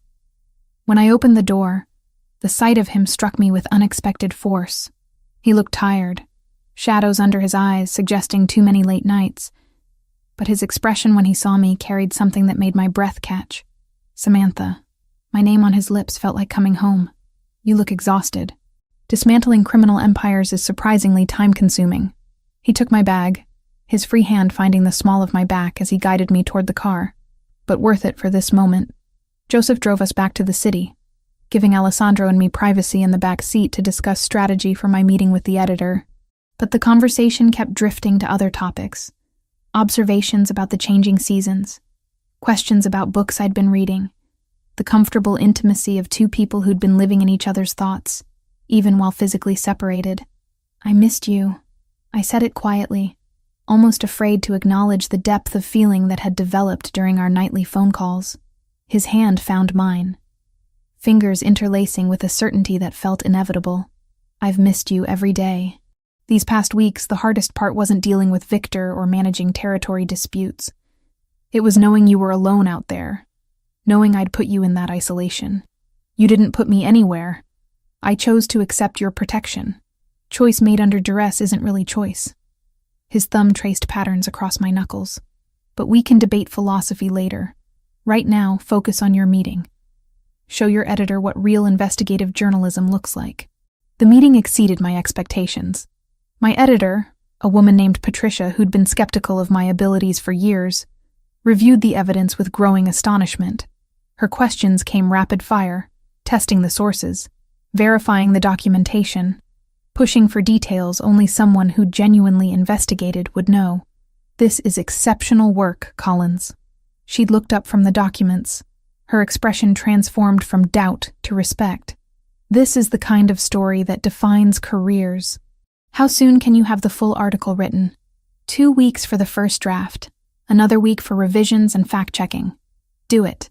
Front page, above the fold, full investigative series. Patricia had extended her hand, her grip firm. Welcome back to real journalism. Walking out of that office felt like vindication. Like every risk I'd taken had been justified by this moment of professional recognition. Alessandro waited in the lobby, his presence drawing attention from everyone who passed. When he saw my expression, his answering smile held genuine pleasure. "Good news?" The best. Front page feature, full series, everything I've been working toward. The euphoria bubbled up, making me reckless. Thank you. For the evidence, for the protection, for making this possible. You did the work. I just provided resources. He guided me toward the exit, his hand returning to that spot at the small of my back that had become familiar. But we should celebrate properly. Dinner somewhere private where we can talk without interruption. The restaurant he chose occupied the top floor of a building I'd admired from street level, but never entered. A private dining room awaited us, table set for two with candles already lit, and wine breathing in a crystal decanter. The view overlooked the city as lights began illuminating against the gathering dusk. This is beautiful. I moved to the window, watching the urban landscape transform into something almost magical in the fading light. It seemed appropriate for the occasion. Alessandro joined me, close enough that I could feel his warmth. 7 weeks ago, you ran into my office with photographs that changed everything. Tonight, you walked out of a meeting that will change everything again. That deserves recognition. We ate slowly, trading stories from our separation. He told me about the final moves against Victor's organization, the carefully orchestrated pressure that had forced the cartel leader to abandon his North American ambitions entirely. I described the solitude of the rural property, the strange comfort of isolation, the way I'd grown accustomed to our nightly phone calls. I'd wait for 8 o'clock like it was a lifeline. I admitted over wine that tasted like liquid silk. Your voice became the only consistent thing in days that all blended together. I'd rearrange entire schedules to make sure I could call. His eyes held mine across the table. Joseph started joking about it, how the fearsome Alessandro Ricci scheduled his criminal empire around phone calls with a journalist. Former criminal empire, I corrected. You told me Victor's operations are finished here. They are. The FBI raids start tomorrow morning. By this time next week, everyone you photographed that night will be facing federal charges. He set down his glass, which means the primary threat against you is neutralized. You're safe now, Samantha. Truly safe. The words should have brought relief. Instead, they triggered awareness of what safety meant. No more justification for protection. No more reason to remain in Alessandro's orbit unless I chose to. And Ryan? I asked, though I suspected I knew the answer. His situation is more complicated but equally resolved. Alessandro's expression grew colder when discussing my ex. The hospital visit from his investigator triggered something. Ryan started making mistakes, sending emails to your former colleagues that crossed legal boundaries, attempting to access your bank accounts in ways that left digital footprints. My lawyers collected everything, presented it to prosecutors along with your original hospital records from when he broke your ribs. I'd hidden those records with shame, never reporting the injury properly, telling emergency room staff I'd fallen downstairs. How did you get those? Hospitals keep records. Records can be legally subpoenaed when there's evidence of ongoing criminal behavior. He reached across the table, his hand covering mine. A permanent restraining order was issued yesterday. Ryan violated it within 3 hours by attempting to contact your editor. He's now facing criminal charges for stalking, assault, and violation of protective orders. His lawyers are negotiating a plea deal that will include mandatory counseling and a requirement to have no contact with you and to stay far away from your city and your life. The information should have felt like victory. It wasn't a fairy tale kind of safety, but it was the first concrete boundary the law had ever drawn on my behalf. Instead, it felt like the final piece of a puzzle I hadn't realized I'd been assembling. You've solved all my problems. I've addressed immediate threats. Your problems are your own to solve. His hand tightened on mine. But I wanted you to have choices, Samantha. Real choices not made under pressure of fear or survival. That's what tonight is about. What do you mean? He stood, moving around the table to stand beside me, his hand extended. Dance with me. There's no music. There doesn't need to be. I took his hand, letting him pull me to my feet and into his arms. We swayed gently in the candlelit silence, his chest solid against mine, one hand at my waist while the other cradled my hand between us. The intimacy of it felt more profound than any conversation we'd had over the past 7 weeks. I've been trying very hard to be noble, he said quietly, his lips near my ear. Keeping distance, maintaining boundaries, ensuring you had space to make decisions without pressure. But nobility is exhausting, and I'm running out of reasons to deny what I feel. My heart hammered against my ribs. What do you feel? That 7 weeks away from you was 7 weeks too long. That hearing your voice on the phone stopped being sufficient somewhere around week 3. That watching you walk out of your editor's office with triumph written across your face made me want things I have no right to want. He pulled back enough to see my face. That I'm falling for you despite every logical reason not to, and I'm tired of fighting it. The confession hung between us, vulnerable and honest. I could step back, maintain the distance he'd been preserving for my sake. Could remind him about power dynamics and complicated circumstances. Could be sensible and careful and protect myself from potential heartbreak. Or I could be honest too. I've been waiting for you to stop being noble. I reached up, my hand finding the back of his neck. Waiting for you to acknowledge what's been building between us since that first night. Waiting for permission to want this without guilt. Permission granted. His voice dropped lower, rough with restrained desire. If this is what you want. If you're choosing this freely without pressure or... I kissed him before he could finish the sentence, eliminating the space between us with deliberate intent. His response was immediate, pulling me closer as the kiss deepened into something that had been building for nearly 2 months. This wasn't the careful, questioning kiss from his bathroom. This was certainty, hunger, the release of tension carefully maintained through weeks of separation. When we finally pulled apart, breathless, he rested his forehead against mine for a long, unsteady heartbeat. Come home with me. Let me show you what it looks like when I'm not being noble. The penthouse felt different walking through the door with Alessandro's hand in mine, awareness crackling between us with each step. Sophia emerged from the kitchen, took one look at our expressions, and smiled with the satisfaction of someone who'd been expecting this development. Welcome back, Miss Collins. Her eyes twinkled with unmistakable approval. Should I prepare the guest room or... That won't be necessary. Alessandro's voice carried quiet finality. Thank you, Sophia. We'll see you in the morning. She disappeared with practiced discretion, leaving us alone in the vast space. Alessandro turned to me, his expression serious despite the desire evident in his eyes. Last chance to change your mind. Once we cross this threshold, everything changes. I've been ready for everything to change since you stopped being just the dangerous stranger who helped me. I moved closer, my hands finding the buttons of his shirt. Stop giving me exits and let me make my choices. His laugh was quiet, almost relieved. As you wish. The night dissolved into sensations I'd been denying myself for weeks. Alessandro's hands mapping skin he'd only seen in passing. The slide of expensive sheets against bare legs. Whispered confessions in darkness broken only by city lights through floor-to-ceiling windows. Connection that went beyond physical, touching something deeper I hadn't known was possible. Morning arrived with sunlight painting the bedroom in shades of gold. Alessandro slept beside me, his face softened in repose, the careful control he maintained constantly finally abandoned in sleep. I traced the scar on his shoulder from the knife wound I'd bandaged weeks ago, watching the steady rise and fall of his breathing. You're staring. His voice emerged rough with sleep, though his eyes remained closed. Admiring. There's a difference. He pulled me closer, pressing a kiss to my forehead. Good morning. Good morning. The intimacy of waking together felt simultaneously natural and surreal. No regrets? None. You? Not even close. We lay tangled together until the smell of coffee drifted from the kitchen. Sophia's discreet signal that morning had officially arrived. Alessandro pulled on sleep pants while I borrowed his shirt, both of us moving with the ease of people comfortable in each other's space.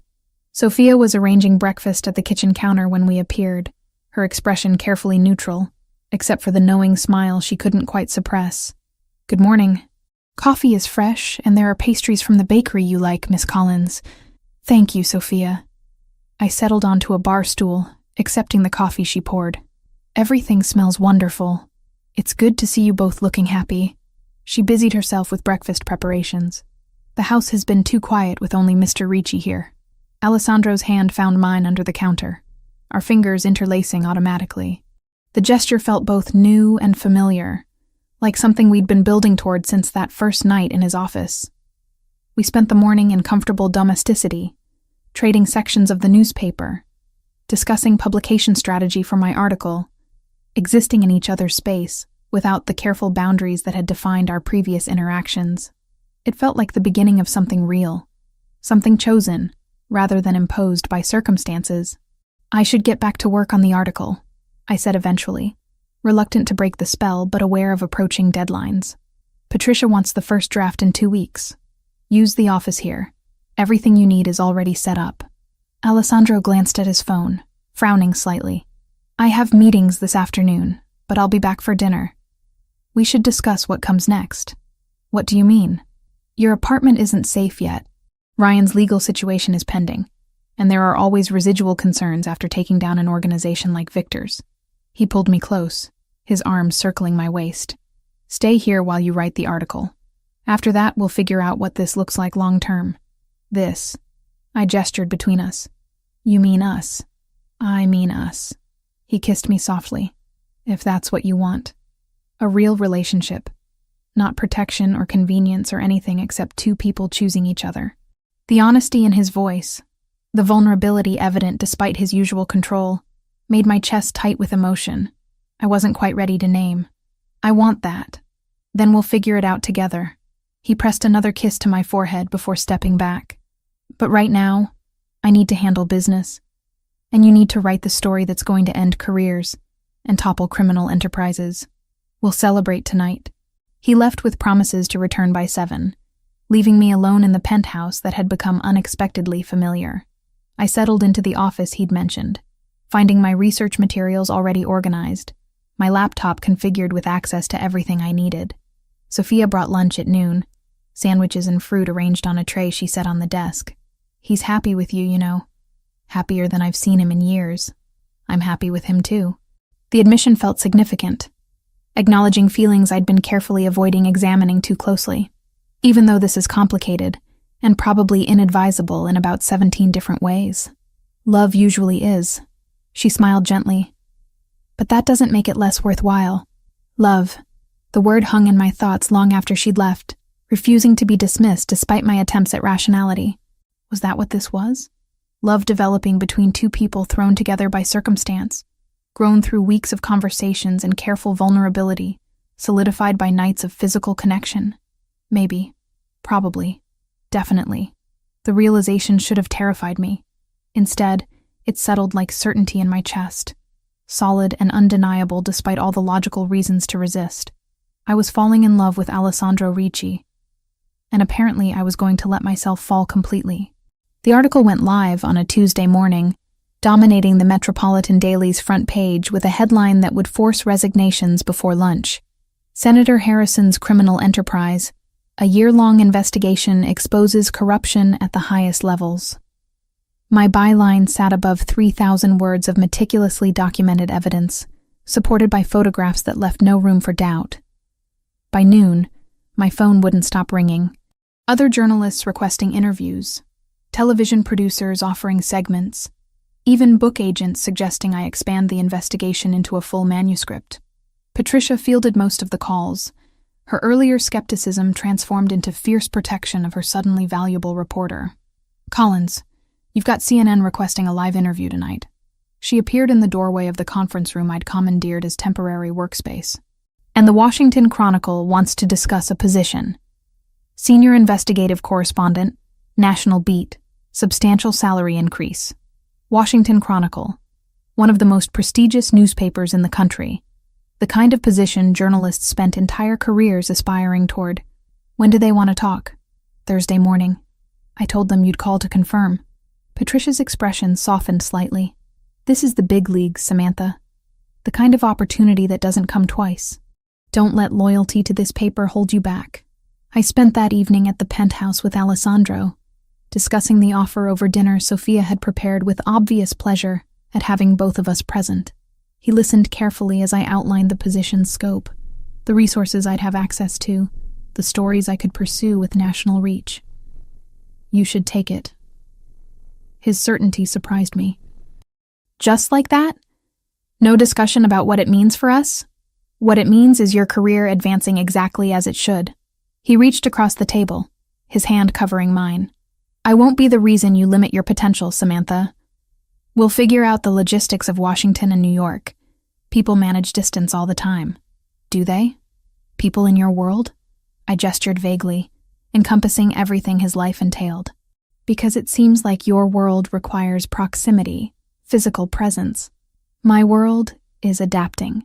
Something flickered in his expression. Vulnerability carefully controlled. I told you I'm transitioning away from the less legitimate aspects of the business. That process accelerated over the past weeks. Joseph is taking over operations I used to handle personally. Within 6 months, I'll be running only legitimate enterprises, all of which can be managed from anywhere with internet access. The confession caught me off guard. You're really doing that? Leaving that life completely? For you, yes. But also for myself. He stood, moving around the table to pull me to my feet. I've spent 8 years building an empire based on control and fear and strategic violence. Maybe it's time to build something different. Something that doesn't require constant warfare to maintain. We spent the night tangled together, discussing possibilities and timelines, imagining futures that seemed suddenly within reach. I fell asleep secure in his arms, content in ways I'd forgotten were possible. The next morning started ordinarily. Alessandro left early for a meeting, kissing me goodbye with promises to return for lunch. I worked on follow-up articles Patricia had requested, fielding interview requests, enjoying the validation of professional recognition. Sophia brought coffee and pastries, commenting on how nice it was to see the penthouse filled with life again. I was reviewing notes for the Washington Chronicle call when my phone rang with a number I didn't recognize. Miss Collins? The voice was male, accent suggesting origin south of the border. You've caused my associates considerable trouble with your article. Ice flooded my veins. Who is this? Someone who believes in consequences. Someone who thinks Alessandro Ricci should understand what it costs to destroy other people's livelihoods. A pause filled with menace. Walk out of the building in 5 minutes, alone. Get into the black sedan waiting at the corner. If you call anyone, if you alert security, people will die. Starting with the nice housekeeper currently humming in your kitchen. The phone went dead. My hands shook as I stared at the screen, mind racing through options that all led to terrible outcomes. Call Alessandro? But they were clearly watching somehow. Knew Sophia was here, probably had people positioned to make good on threats. Alert building security? Same problem, potentially more casualties. 5 minutes. I had 5 minutes to decide if I was walking into a trap or condemning others to violence because I'd chosen self-preservation. Sophia appeared in the doorway, still humming, completely unaware of danger. The sight of her decided everything. I couldn't risk her life on the chance that threats were empty. I grabbed my phone, shoving it in my pocket, and called out as casually as I could manage. Sophia, I'm running out for a quick meeting. I'll be back in a few hours. Shall I have lunch ready for when you return? That would be wonderful, thank you. The elevator ride down felt eternal. The lobby passed in a blur of normal people conducting normal business, unaware that I was walking toward something catastrophic. The black sedan sat exactly where promised, rear door already open. I got in before I could reconsider. 2 men occupied the front seats, neither turning to look at me as the car pulled smoothly into traffic. The interior smelled like leather and something metallic I didn't want to identify. My phone buzzed in my pocket, probably Alessandro calling, but I didn't dare answer with my captors this close. We drove for what felt like hours, but was probably closer to 45 minutes, ending in an industrial area I didn't recognize. Warehouses lined streets empty of pedestrian traffic, the kind of place where screaming would go unheard and unnoticed. They led me into one of the larger buildings, its interior stripped of equipment, leaving only bare concrete and shadows. 3 men waited inside, their expressions carrying the hardness of people for whom violence was merely practical. Miss Collins, the one who spoke, had been the voice on the phone. Thank you for being reasonable. Cooperation will make this much easier for everyone. What do you want? I kept my voice steady despite terror threatening to overwhelm me. Alessandro Ricci's empire. Or more specifically, his understanding that destroying ours comes with consequences. He pulled out his own phone, dialing with casual precision. Let's tell him you've joined us for an extended conversation, shall we? The next 18 hours dissolved into a nightmare of waiting and fear. They didn't hurt me, didn't need to when psychological torture proved more effective. Questions about Alessandro's operations, demands for information I didn't have, threats about what would happen if their ransom went unpaid, $2 million in complete withdrawal from territories they wanted to reclaim. Deliver both within 24 hours or I'd disappear the same way other problems disappeared in their world. They allowed me to use the bathroom once, escorted by armed guards who made clear that escape wasn't possible. Fed me water and a sandwich at some point, though I couldn't force more than a few bites past the nausea clenching my stomach. Let me hear Alessandro's voice on speakerphone when they called with their demands. His tone so controlled it scared me more than open rage would have.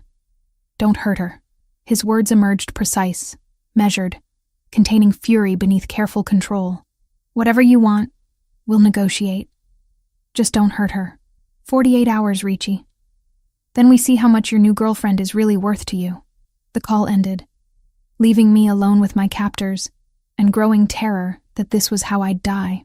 Not from Ryan's fists or Victor Castillo's assassins, but from 3 men angry about a story I'd written, taking revenge on the person Alessandro cared about because hurting him directly proved impossible. I thought about Julia, about Alessandro finding his sister 3 hours too late, carrying that guilt for 8 years, about how finding me dead would destroy whatever progress he'd made toward healing. The cruelty of history repeating felt almost unbearable, but history didn't repeat. Not this time. The door burst open with violence that made me scream, but the face that appeared belonged to Joseph, his expression carrying deadly purpose. Alessandro followed immediately after, his eyes finding mine with relief so profound it was almost physical. Step away from her. His voice contained no room for negotiation. This ends now. You brought the money? One of my captors moved closer, his hand finding the gun at his waist. I brought something better. $3 million in cash, completely untraceable, and guaranteed passage out of the country. Mexico, Canada, wherever you want to go. Alessandro moved forward slowly, hands visible, projecting calm, despite the tension vibrating through him. Take the money. Disappear. Live very comfortable lives far away from territories that don't belong to you. Or every resource I have focuses on hunting you down. Every contact, every favor owed, every piece of leverage I've accumulated over 15 years. I will destroy you so thoroughly that people will forget you ever existed. His voice dropped lower, colder, but that's messy and time-consuming, and keeps my people occupied when they could be doing more productive things. So I'm offering you a clean exit. Smart people take clean exits. The negotiation continued for what felt like eternity, but was probably 10 minutes. Alessandro's control never wavered, despite what I could see bubbling beneath the surface, rage and terror, and something else I couldn't quite identify. Finally, my captors agreed, greed and pragmatism overcoming whatever revenge they'd been seeking. Joseph produced duffel bags filled with cash I didn't want to think about the source of, documents promising safe passage, probably as fake as Alessandro had indicated they would be. The exchange happened quickly, professionally, as if hostage negotiations were merely business transactions to be conducted with appropriate efficiency. And then I was free, Alessandro's arms around me as Joseph secured the scene, my captors disappearing with their blood money into whatever fate Alessandro had actually arranged for them. You're safe. You're safe now. He repeated it like a mantra, his voice cracking slightly on the second iteration. I've got you. The delayed reaction hit like a physical blow. Sobs tore from my chest, fear and relief and trauma collapsing into uncontrollable shaking. Alessandro held me through all of it, one hand cradling my head against his chest while the other pressed against my back, keeping me anchored to something solid when everything felt like it was fragmenting. We stayed like that until the sobs subsided into hiccuping breaths, until Joseph's quiet, "We need to leave," penetrated the fog surrounding my thoughts. Alessandro lifted me easily, carrying me to the waiting vehicle as if I weighed nothing, settling me against him in the back seat, while Joseph drove us away from the warehouse district. I thought the words wouldn't form properly. I thought they were going to kill me. I know. His voice held a roughness I'd never heard before. I know, and I'm so sorry. This is my fault. My world, My enemies, Stop. I pulled back enough to see his face, shocked by the tears tracking down his cheeks. This isn't your fault. It is, though. It's exactly my fault. His hand came up to cup my face, thumb brushing away my own tears. When Joseph called to tell me you'd been taken, I was back in that moment 8 years ago. Finding out Julia had been grabbed, knowing I'd failed her, terrified I'd fail again. His voice broke completely. I couldn't lose you, Samantha. I can't lose you the way I lost her. You didn't lose me. I'm here. I'm safe because you found me in time. 18 hours. You were terrified for 18 hours because of me. The guilt in his expression was devastating. Because you wrote a story exposing people I'd helped you expose. Because you became visible in ways that made you a target. Because loving you made you vulnerable to people who want to hurt me. Alessandro, I love you. The confession emerged raw and honest. I'm in love with you, and it almost got you killed. That's the reality of my world, Samantha. That's what caring about me costs. The declaration should have been romantic, should have felt like a victory. Instead, it carried the weight of everything we'd both been through, all the trauma and fear and impossible choices that had brought us to this moment. I love you too. I said it quietly. Certainly. Despite everything. And yes, your world is dangerous and complicated and probably inadvisable in multiple ways. But you saved me, Alessandro. You found me in time. You did what you couldn't do for Julia. His arms tightened around me, his face buried against my hair as he cried in a way I suspected he hadn't allowed himself to since his sister's funeral. Joseph drove in silence, giving us privacy for this moment of complete vulnerability. By the time we reached the penthouse, the tears had stopped, replaced by exhaustion so profound I could barely stand. Alessandro carried me again, bringing me to his bedroom, helping me shower and change into comfortable clothes with gentle efficiency. Sophia appeared with tea and soup, her expression worried, but asking no questions. Sleep. Alessandro settled beside me, pulling me against his chest. Everything else can wait until you've slept. I drifted off, surrounded by his warmth and the steady rhythm of his heartbeat. Knowing that tomorrow would bring difficult conversations about Washington and safety, and whether love was enough to justify the danger his world represented. But for tonight, survival felt like enough. We were both alive, both safe, both damaged but together. Sometimes that had to be sufficient. Recovery proved more complicated than surviving. The trauma therapist Alessandro arranged specialized in kidnapping victims. Her office deliberately designed to feel safe rather than clinical. Soft lighting, comfortable furniture positioned to give clients control over personal space, windows that looked out on a garden rather than city streets. Tell me about the 18 hours.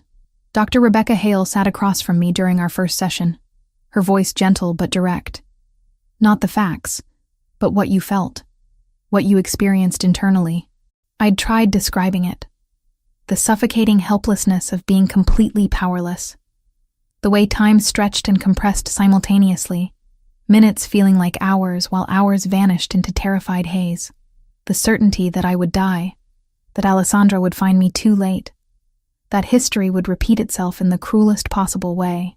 I kept thinking about his sister. The words emerged hoarse, raw, about how he'd failed to save her, how finding me dead would destroy him. That felt worse than dying somehow, knowing my death would cement his guilt forever. That's a remarkable amount of empathy for someone experiencing severe trauma. Dr. Hale made notes on her tablet. You were more concerned about his emotional well-being than your own survival.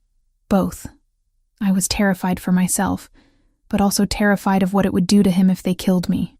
I wrapped my arms around myself, suddenly cold, despite the room's comfortable temperature. Does that make sense? It makes perfect sense for someone in love with a man who's already experienced catastrophic loss. She set aside her tablet. Love doesn't stop during crisis, Samantha. It often becomes more acute, more desperate. You were trying to survive both physically and emotionally, protecting yourself and him simultaneously. The sessions continued 3 times per week, gradually untangling the knots of trauma and fear and complicated love. Alessandro attended 2 sessions at Dr. Hale's request, sitting beside me as we discussed his guilt, his terror, his desperate need to protect what he couldn't afford to lose again. I can't promise I'll never be in danger again, I'd told him during one particularly difficult session. My career puts me in risky situations. Investigative journalism means talking to dangerous people, exposing criminal behavior, making enemies who might retaliate. I know. His hand had found mine, fingers interlacing with familiar certainty. But that's your choice to make, your risk to accept. I can't protect you from consequences of your own decisions. I can only make sure you have resources and support when facing those consequences. That's healthier thinking than 3 weeks ago, Dr. Hale had observed. Progress. Progress felt gradual and inconsistent. Some days I woke without immediate panic, comfortable in Alessandro's bed, secure in the knowledge of guards outside and Sophia's presence in the kitchen. Other days, unexpected sounds sent adrenaline flooding through my system, my body remembering captivity before my mind could rationalize current safety. Alessandro never pushed, never demanded more than I could give. He'd rearranged his schedule to be present most mornings, staying through breakfast before reluctantly leaving for meetings and business obligations.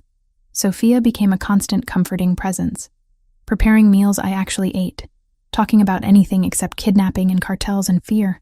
Joseph checked in daily, his updates delivered with matter-of-fact efficiency that somehow made them less frightening. Perimeter secure. No unusual activity. The 3 men who took you are no longer a concern. I didn't ask what no longer a concern meant specifically. Some knowledge felt better left unexamined. 3 weeks after the kidnapping, I felt stable enough to make decisions about the future, rather than just surviving the present.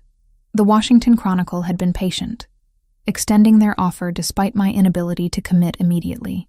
Now, sitting across from Alessandro at breakfast, I raised the topic that had been simmering in the background.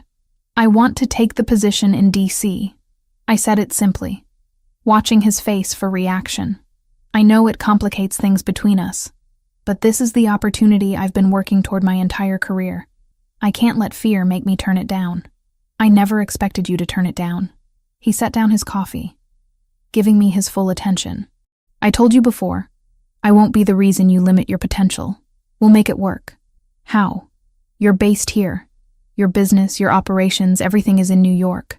My legitimate businesses can be managed remotely. The less legitimate operations are being transferred to Joseph permanently. He reached across the table, his hand covering mine. I've already started expanding into Washington markets. Real estate developments, restaurant partnerships, import consulting. Within 6 months, I'll have legitimate reasons to be in D.C. regularly without raising questions. The casualness with which he'd been restructuring his entire empire caught me off guard. You've been planning this since you first mentioned the Chronicle's interest. I'm not letting geography separate us, Samantha. If you're in Washington, I'll find ways to be there too. We'll figure out the logistics of dividing time between cities until we decide where to build something permanent. Something permanent. The phrase hung between us, weighted with implications I wasn't quite ready to examine. Like what? Like whatever we want it to be. A relationship that exists in 2 cities, eventually maybe consolidating to 1. Marriage, if that's something you'd consider down the road. Children, if you want them. Or just partnership. Building careers and lives that complement each other. His expression softened. I'm not trying to pressure you into specific timelines or expectations. I'm saying I'm committed to figuring this out together, whatever form that takes.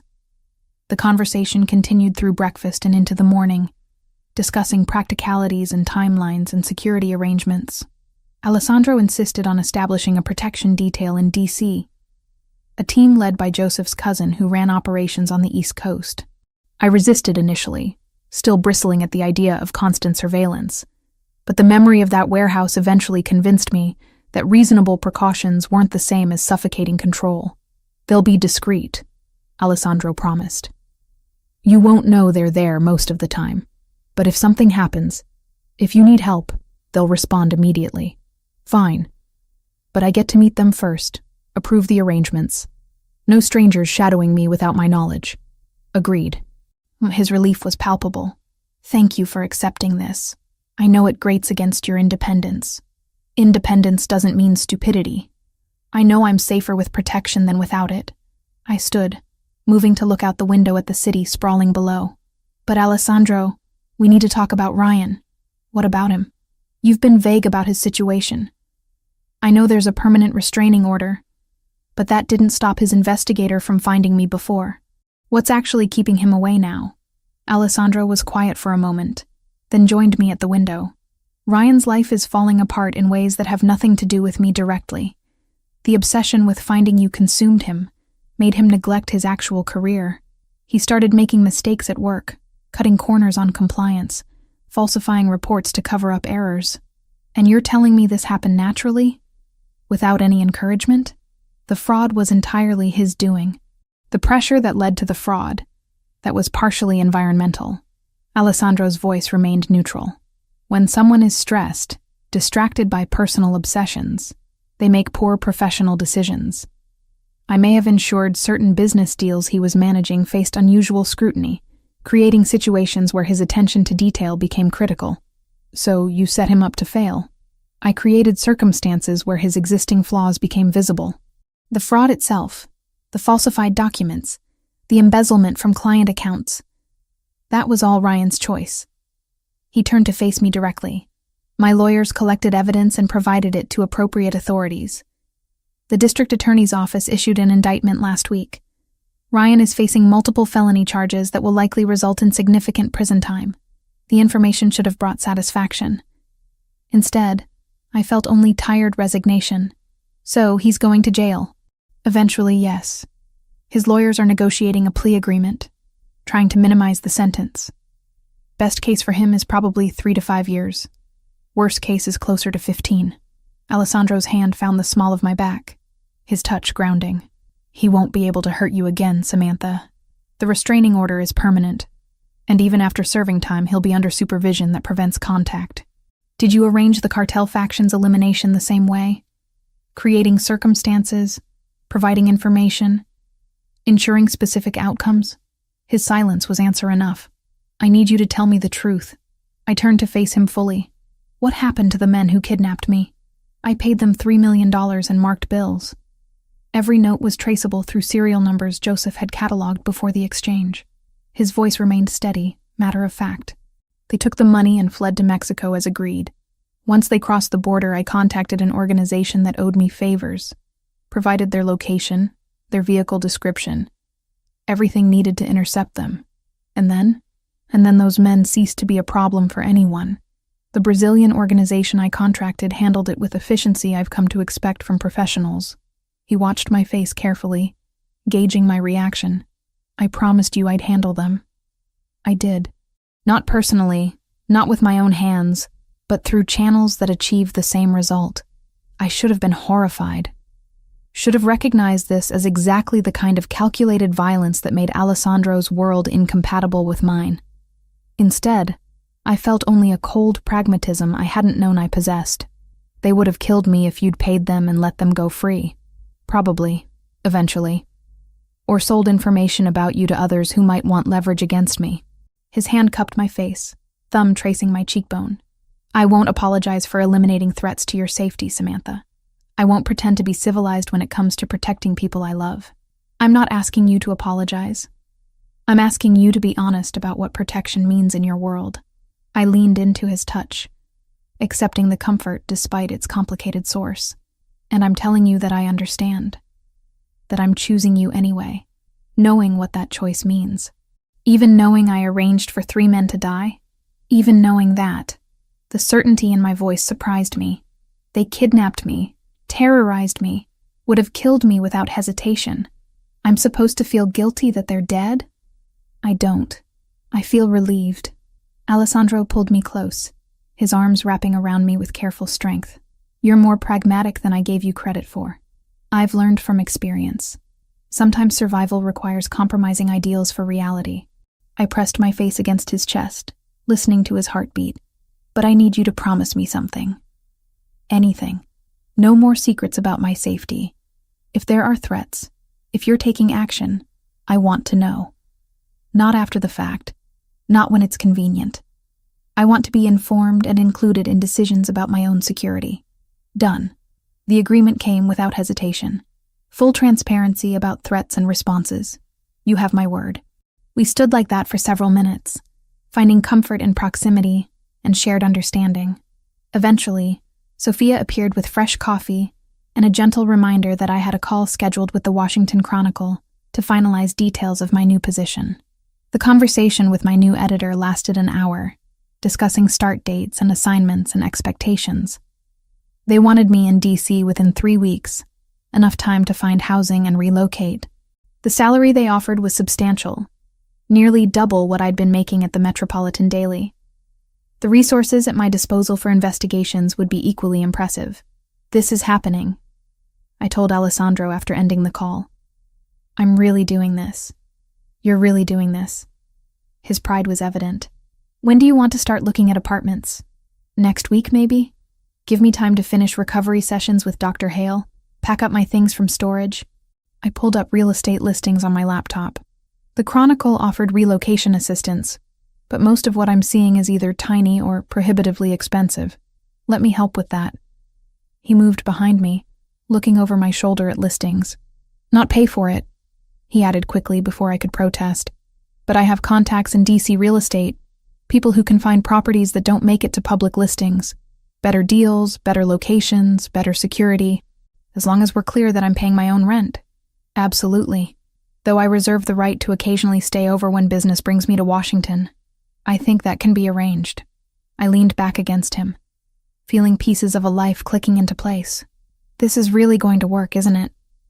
Us, this relationship, building something real despite all the complications. It's going to work, because we're both choosing to make it work. He pressed a kiss to the top of my head. "Geography is just logistics. We'll figure it out." The next 2 weeks passed in a blur of preparations and final therapy sessions. Dr. Hale declared me stable enough to transition to remote sessions, though she recommended continuing weekly video calls for at least 3 months. I packed the belongings I'd accumulated during my time at the penthouse, sorting through clothes and books and research materials that had become familiar. Sophia cried when I said goodbye, hugging me with fierce affection. "You take care of him, yes? He's been different since meeting you. More human, more happy. I'll take care of him. You take care of yourself." Joseph drove me to Washington on a crisp November afternoon, Alessandro following in his own car with boxes that wouldn't fit in the SUV. The apartment his contacts had found exceeded expectations. A 2-bedroom space in a secure building with parking and natural light and room to actually work comfortably. This is perfect. I walked through empty rooms, imagining how they'd look furnished. "How did you find this?" "Connections." Joseph smiled slightly. "Mr. Ricci wanted you to have options. There are 3 other properties if you prefer different neighborhoods, but this one felt right. Close enough to the Chronicle's offices for easy commute, far enough from tourist areas to maintain privacy. Security that was thorough without being oppressive. A neighborhood with coffee shops and restaurants and bookstores. The infrastructure of normal life I'd been craving. Alessandro arrived with my boxes and his own contribution. A desk and chair he'd ordered specifically for my home office setup. We spent the evening unpacking and arranging furniture, creating a space that felt like mine, while acknowledging his presence in my life. "When will you be back?" I asked as we collapsed onto the couch we'd spent an hour positioning. "Friday. I have meetings in DC Thursday that will run late, so I'll just stay through the weekend." His arm draped across my shoulders, pulling me close, then probably every other week for the next few months. "The expansion here is aggressive enough to justify regular presence. You're really restructuring your entire empire for this. I'm restructuring my life for you. The empire just has to adapt." He kissed me softly. "Worth it, by the way. In case you were wondering. I fell asleep that night in my new apartment, in my new city, starting my new career, with Alessandro beside me, and the future feeling more solid than it had in months. The trauma of kidnapping still lingered, would probably always linger in some form. Ryan still existed somewhere, facing consequences, but not erased from existence. The complications of loving someone from Alessandro's world remained present, would always remain present. But I was choosing this, choosing him, choosing a life that balanced danger with passion, independence with partnership, idealism with pragmatic reality. Sometimes that choice felt like surrender to circumstances beyond my control. Most of the time, it felt like the first genuinely free decision I'd made in years. 4 months in Washington transformed me in ways I hadn't anticipated. The work consumed me in the best possible sense. Investigations that spanned multiple states. Stories that actually changed policy rather than just documenting problems. My editor valued my instincts enough to give me autonomy most reporters spent decades earning, trusting me to pursue leads that other journalists dismissed as too complicated or dangerous. The series I'd written about government corruption and federal contracting won a regional journalism award in February. By March, I was being nominated for national recognition that would have seemed impossible a year ago. My name appeared on mastheads and conference speaker lists, establishing credibility I'd fought my entire career to achieve. Alessandro kept his promise about regular visits. Every other weekend, one of us would travel to the other's city, falling into rhythms that felt increasingly natural despite the geographic distance. He'd appear at my DC apartment Friday evenings, bringing takeout from restaurants I'd mentioned wanting to try, settling into my space like he belonged there. Alternatively, I'd take the train to New York, where Sophia would greet me with genuine delight and dinners that probably violated several health guidelines regarding butter and cream ratios. "You look happy," she'd observed during one visit, watching Alessandro and me work side by side in his home office, our laptops occupying opposite ends of his desk. "Both of you. It's good to see."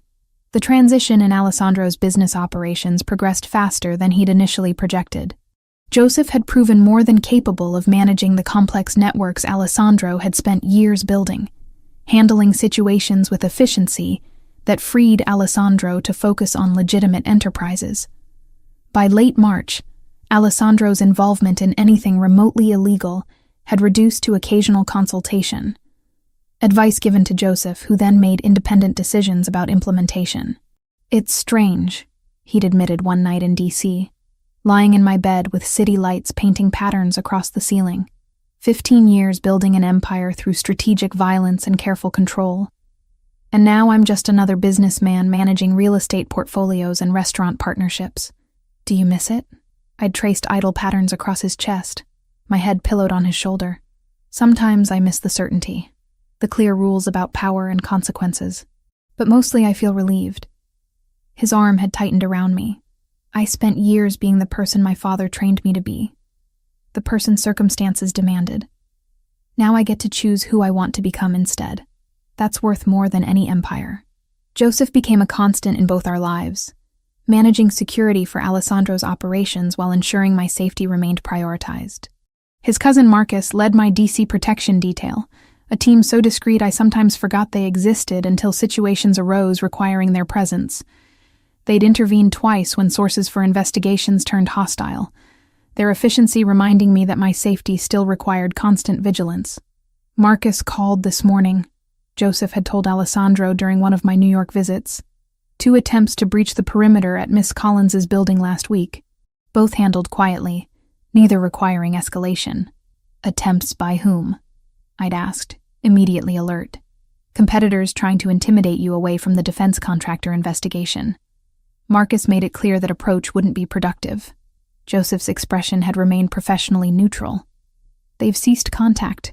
The investigation Joseph referenced became my most significant work yet, exposing systematic fraud in military supply contracts worth hundreds of millions. The story ran in April, generating congressional hearings and criminal referrals. My editor promoted me to senior correspondent, citing my ability to handle complex investigations while maintaining personal safety, a skill set apparently rare enough to warrant recognition. "Associate editor position is opening up in 6 months," Patricia had told me during a video call. "If you're interested, I'm recommending you for consideration. You've earned it, Collins." Associate editor. 2 years ago, I'd been serving tables and begging for bylines on community interest pieces. Now I was being groomed for editorial leadership at one of the country's most respected newspapers. The trajectory felt surreal, like someone else's life I'd accidentally stepped into. "You earned this through talent and hard work," Alessandro had reminded me when I'd expressed doubts. "Everything you've achieved, you built yourself. I just made sure you stayed alive long enough to do it." The gala invitation arrived in May, an annual fundraiser for children's literacy that attracted New York's elite philanthropists and business leaders. Alessandro had been invited as a significant donor, his legitimate businesses now generating enough revenue to make charitable contributions that drew positive attention. "Come with me," he'd asked over the phone. "I know galas aren't your favorite, but this one matters. Plus, Sophia has been talking about helping you find a dress for weeks. I think she's desperate to have input." Sophia's enthusiasm proved infectious. She dragged me to boutiques I couldn't have afforded a year ago, critiquing options with an eye for what would photograph well while remaining comfortable. We'd settled on a dress in deep sapphire blue, the fabric clinging in ways that made me feel elegant rather than exposed, the color making my eyes look almost luminous. "Perfect," Sophia had declared, her approval clearly final. "Mr. Ricci won't be able to take his eyes off you." The gala took place on a Saturday evening in late May, spring finally warming into something approaching summer. The venue was a hotel ballroom I'd written about once for an architecture feature, all soaring ceilings and crystal chandeliers, and the kind of understated luxury that cost more than it appeared. Alessandro met me in the lobby, his expression when he saw me worth every moment of Sophia's determined shopping expedition. "You're stunning." He'd pulled me close, his kiss careful not to disturb the makeup I'd actually bothered applying. Absolutely stunning. The evening passed in a blur of introductions and small talk, Alessandro navigating social circles with the same strategic precision he'd once applied to criminal enterprises. People sought him out, business leaders and politicians and philanthropists, all eager to discuss potential partnerships or investment opportunities. His transformation from feared crime boss to respected entrepreneur seemed complete, at least in public perception. "You're good at this," I'd murmured during a quiet moment between conversations. "The networking, the socializing. You make it look effortless. Years of practice reading people and identifying leverage points. The skills transfer surprisingly well to legitimate business." His hand had found the small of my back, that familiar touch grounding me in the crowd. "Though I'd rather be home with you, eating takeout and arguing about which streaming service has better content." Around 10 o'clock, the formal program concluded, speeches about literacy and education giving way to music and dancing. Alessandro led me onto the floor, pulling me close as music swelled around us, other couples creating a buffer of privacy despite the public setting. "I need to tell you something," he'd said quietly, his lips near my ear. "Something I've been planning for weeks." That sounds ominous. Not ominous. Terrifying, maybe, but hopefully in a good way. He'd pulled back slightly, his expression carrying vulnerability I'd learned to recognize. "I love you, Samantha. I'm in love with you in ways I didn't think I was capable of anymore. You've changed everything about how I see the world, about what I want from life." My heart had started pounding, sensing what was coming. "Alessandro, let me finish before I lose my nerve." He'd smiled slightly. 4 months ago, you moved to Washington to build the career you'd been working toward your entire life. I told you we'd make the distance work, that I'd find ways to be present without limiting your potential. I meant that, but I also want more." He'd stepped back then, his hand reaching into his jacket pocket to withdraw a small velvet box. Around us, I'd become aware of people noticing, conversations quieting as attention shifted to us. Alessandro had dropped to one knee with fluid grace, opening the box to reveal a diamond ring that caught light and threw it back in brilliant fragments. "I'm asking you to marry me. Not today, not next month, but eventually, when you're ready. I'm asking you to build a life with me, to take the partnership we've created and make it permanent." His voice had carried clearly despite speaking to me alone. "And I'm promising you that within 1 year, I'll have completely severed all connections to anything illegal. Every operation transferred, every tie cut, nothing remaining except legitimate businesses that you never have to feel conflicted about." The ballroom had gone silent, everyone watching this moment of public vulnerability, from a man known for careful control. I'd been aware of cameras, of witnesses, of the fact that this proposal would probably appear in society pages and gossip columns. None of that had mattered compared to Alessandro's face, hope, and fear and love written clearly for anyone to see. Yes, the word had emerged without hesitation, certainty flowing through me. Yes, I'll marry you. Yes to partnership and permanence and building something real together. He'd stood, sliding the ring onto my finger with hands that trembled slightly. then kissed me with intensity that made me forget we had an audience. Applause had erupted around us, genuine and enthusiastic, celebrating a moment that probably seemed like simple romance to people who didn't understand everything it represented. The rest of the evening had passed in congratulations and champagne, well-wishers offering blessings for our future. I'd caught Joseph watching from the security perimeter, his expression carrying approval, and something that might have been relief. Even Sophia had appeared briefly, having somehow learned about the proposal, her eyes wet with happy tears as she'd hugged us both. 10 months later, I stood in the rural properties garden, watching preparations for the small wedding we'd planned. November had arrived with crisp air and trees painted gold and orange. The landscape transformed from when I'd lived here in frightened isolation. Now it felt like reclamation, taking a place associated with fear and filling it with celebration instead. "The caterers just arrived," Sophia called from the house, her organizational skills deployed in service of creating the perfect intimate ceremony. "And the florist needs to know where you want the arrangements positioned." "I'll handle it," Alessandro said, appearing beside me with coffee and a kiss. "You're supposed to be relaxing." I'm too excited to relax. The ring on my finger caught morning light, the symbol of promises kept and futures chosen. Can you believe this is actually happening? After everything we've been through? Yes, absolutely. He'd wrapped his arms around me from behind, his chin resting on my shoulder as we looked out at the garden together. "You ran into my office terrified and desperate, and somehow we ended up here, building a life neither of us planned, but both of us chose." The year since his proposal had brought changes that fulfilled every promise he'd made. Alessandro now operated exclusively legitimate businesses. His criminal empire transferred completely to Joseph's management, with clear separation maintained between their operations.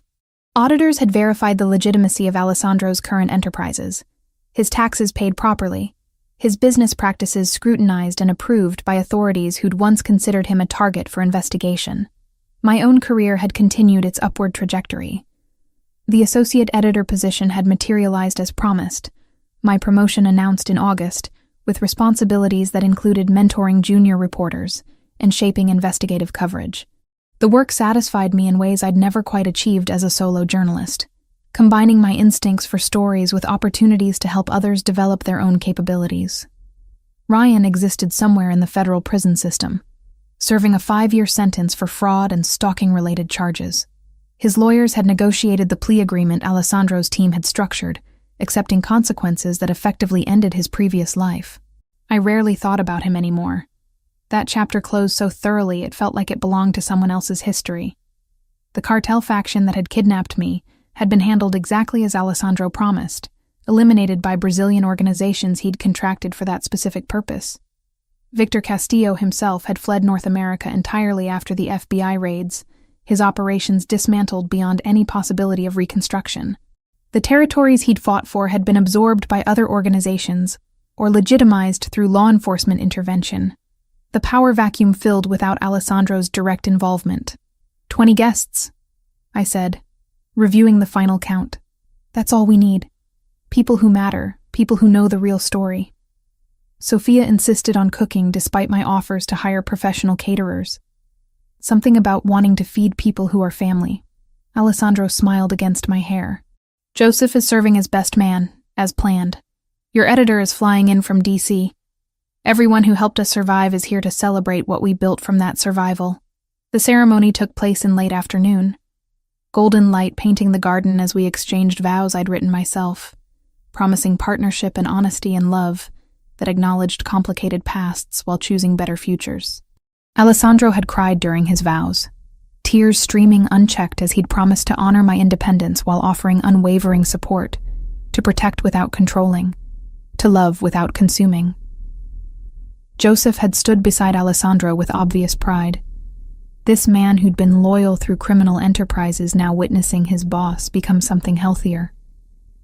Sophia had wept openly, her joy at seeing Alessandro genuinely happy evident to everyone present. Even Patricia had seemed moved, perhaps recognizing how far I'd traveled from the frightened reporter who'd once begged for meaningful assignments. At the reception afterward, small and intimate in the house's main rooms, I'd found myself standing with Alessandro, watching our chosen family celebrate around us. The trauma of everything we'd endured hadn't vanished, would probably never fully vanish, but it had transformed into something manageable. Scars rather than open wounds, history informing rather than controlling our present. I accepted protection from the most dangerous man I'd ever met. I'd said quietly, my hand finding Alessandro's, and discovered he was actually the person who'd free me completely, who'd help me become stronger and braver and more myself than I'd ever been before. You freed yourself, Alessandro had corrected gently.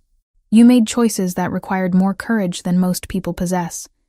I just made sure you survived long enough to become who you were always meant to be. Then we freed each other. I'd kissed him softly, tasting champagne and promise. That sounds about right. The evening had dissolved into music and laughter, toasts offered by people who knew our real story and celebrated anyway. Sophia's food proved as spectacular as promised, courses appearing with perfect timing, despite her claims of casual preparation. Joseph had given a speech about loyalty and transformation that probably revealed more than he'd intended about his own journey alongside Alessandro's. Later, lying in bed in the master suite with my husband beside me, I'd reflected on everything that had brought us to this moment. Running into that office 9 months ago, terrified and desperate, had been either the worst decision or the best decision of my life, depending on perspective. From one angle, it had pulled me into a world of violence and danger I'd never have encountered otherwise. From another, it had introduced me to partnership and love that transcended anything I'd imagined possible. What are you thinking? Alessandro had asked, his voice drowsy with exhaustion and contentment. That I'm grateful for everything, even the scary parts, because all of it led here. Here being married to a former crime boss with an inconvenient past and a tendency toward overprotective behavior. Here being married to the man I love, who kept every promise he ever made, who transformed his entire life because he believed our future was worth more than his past. I'd curled closer, fitting against him with familiar ease. That's not inconvenient. That's extraordinary. He'd kissed my forehead, his arms tightening around me. We're going to have a good life, Samantha. Built on honesty and choice and love that survives complications. We already do. I'd whispered, sleep pulling me under. We already do. And in that moment, secure in his arms with our future stretching bright before us, I'd believed it completely.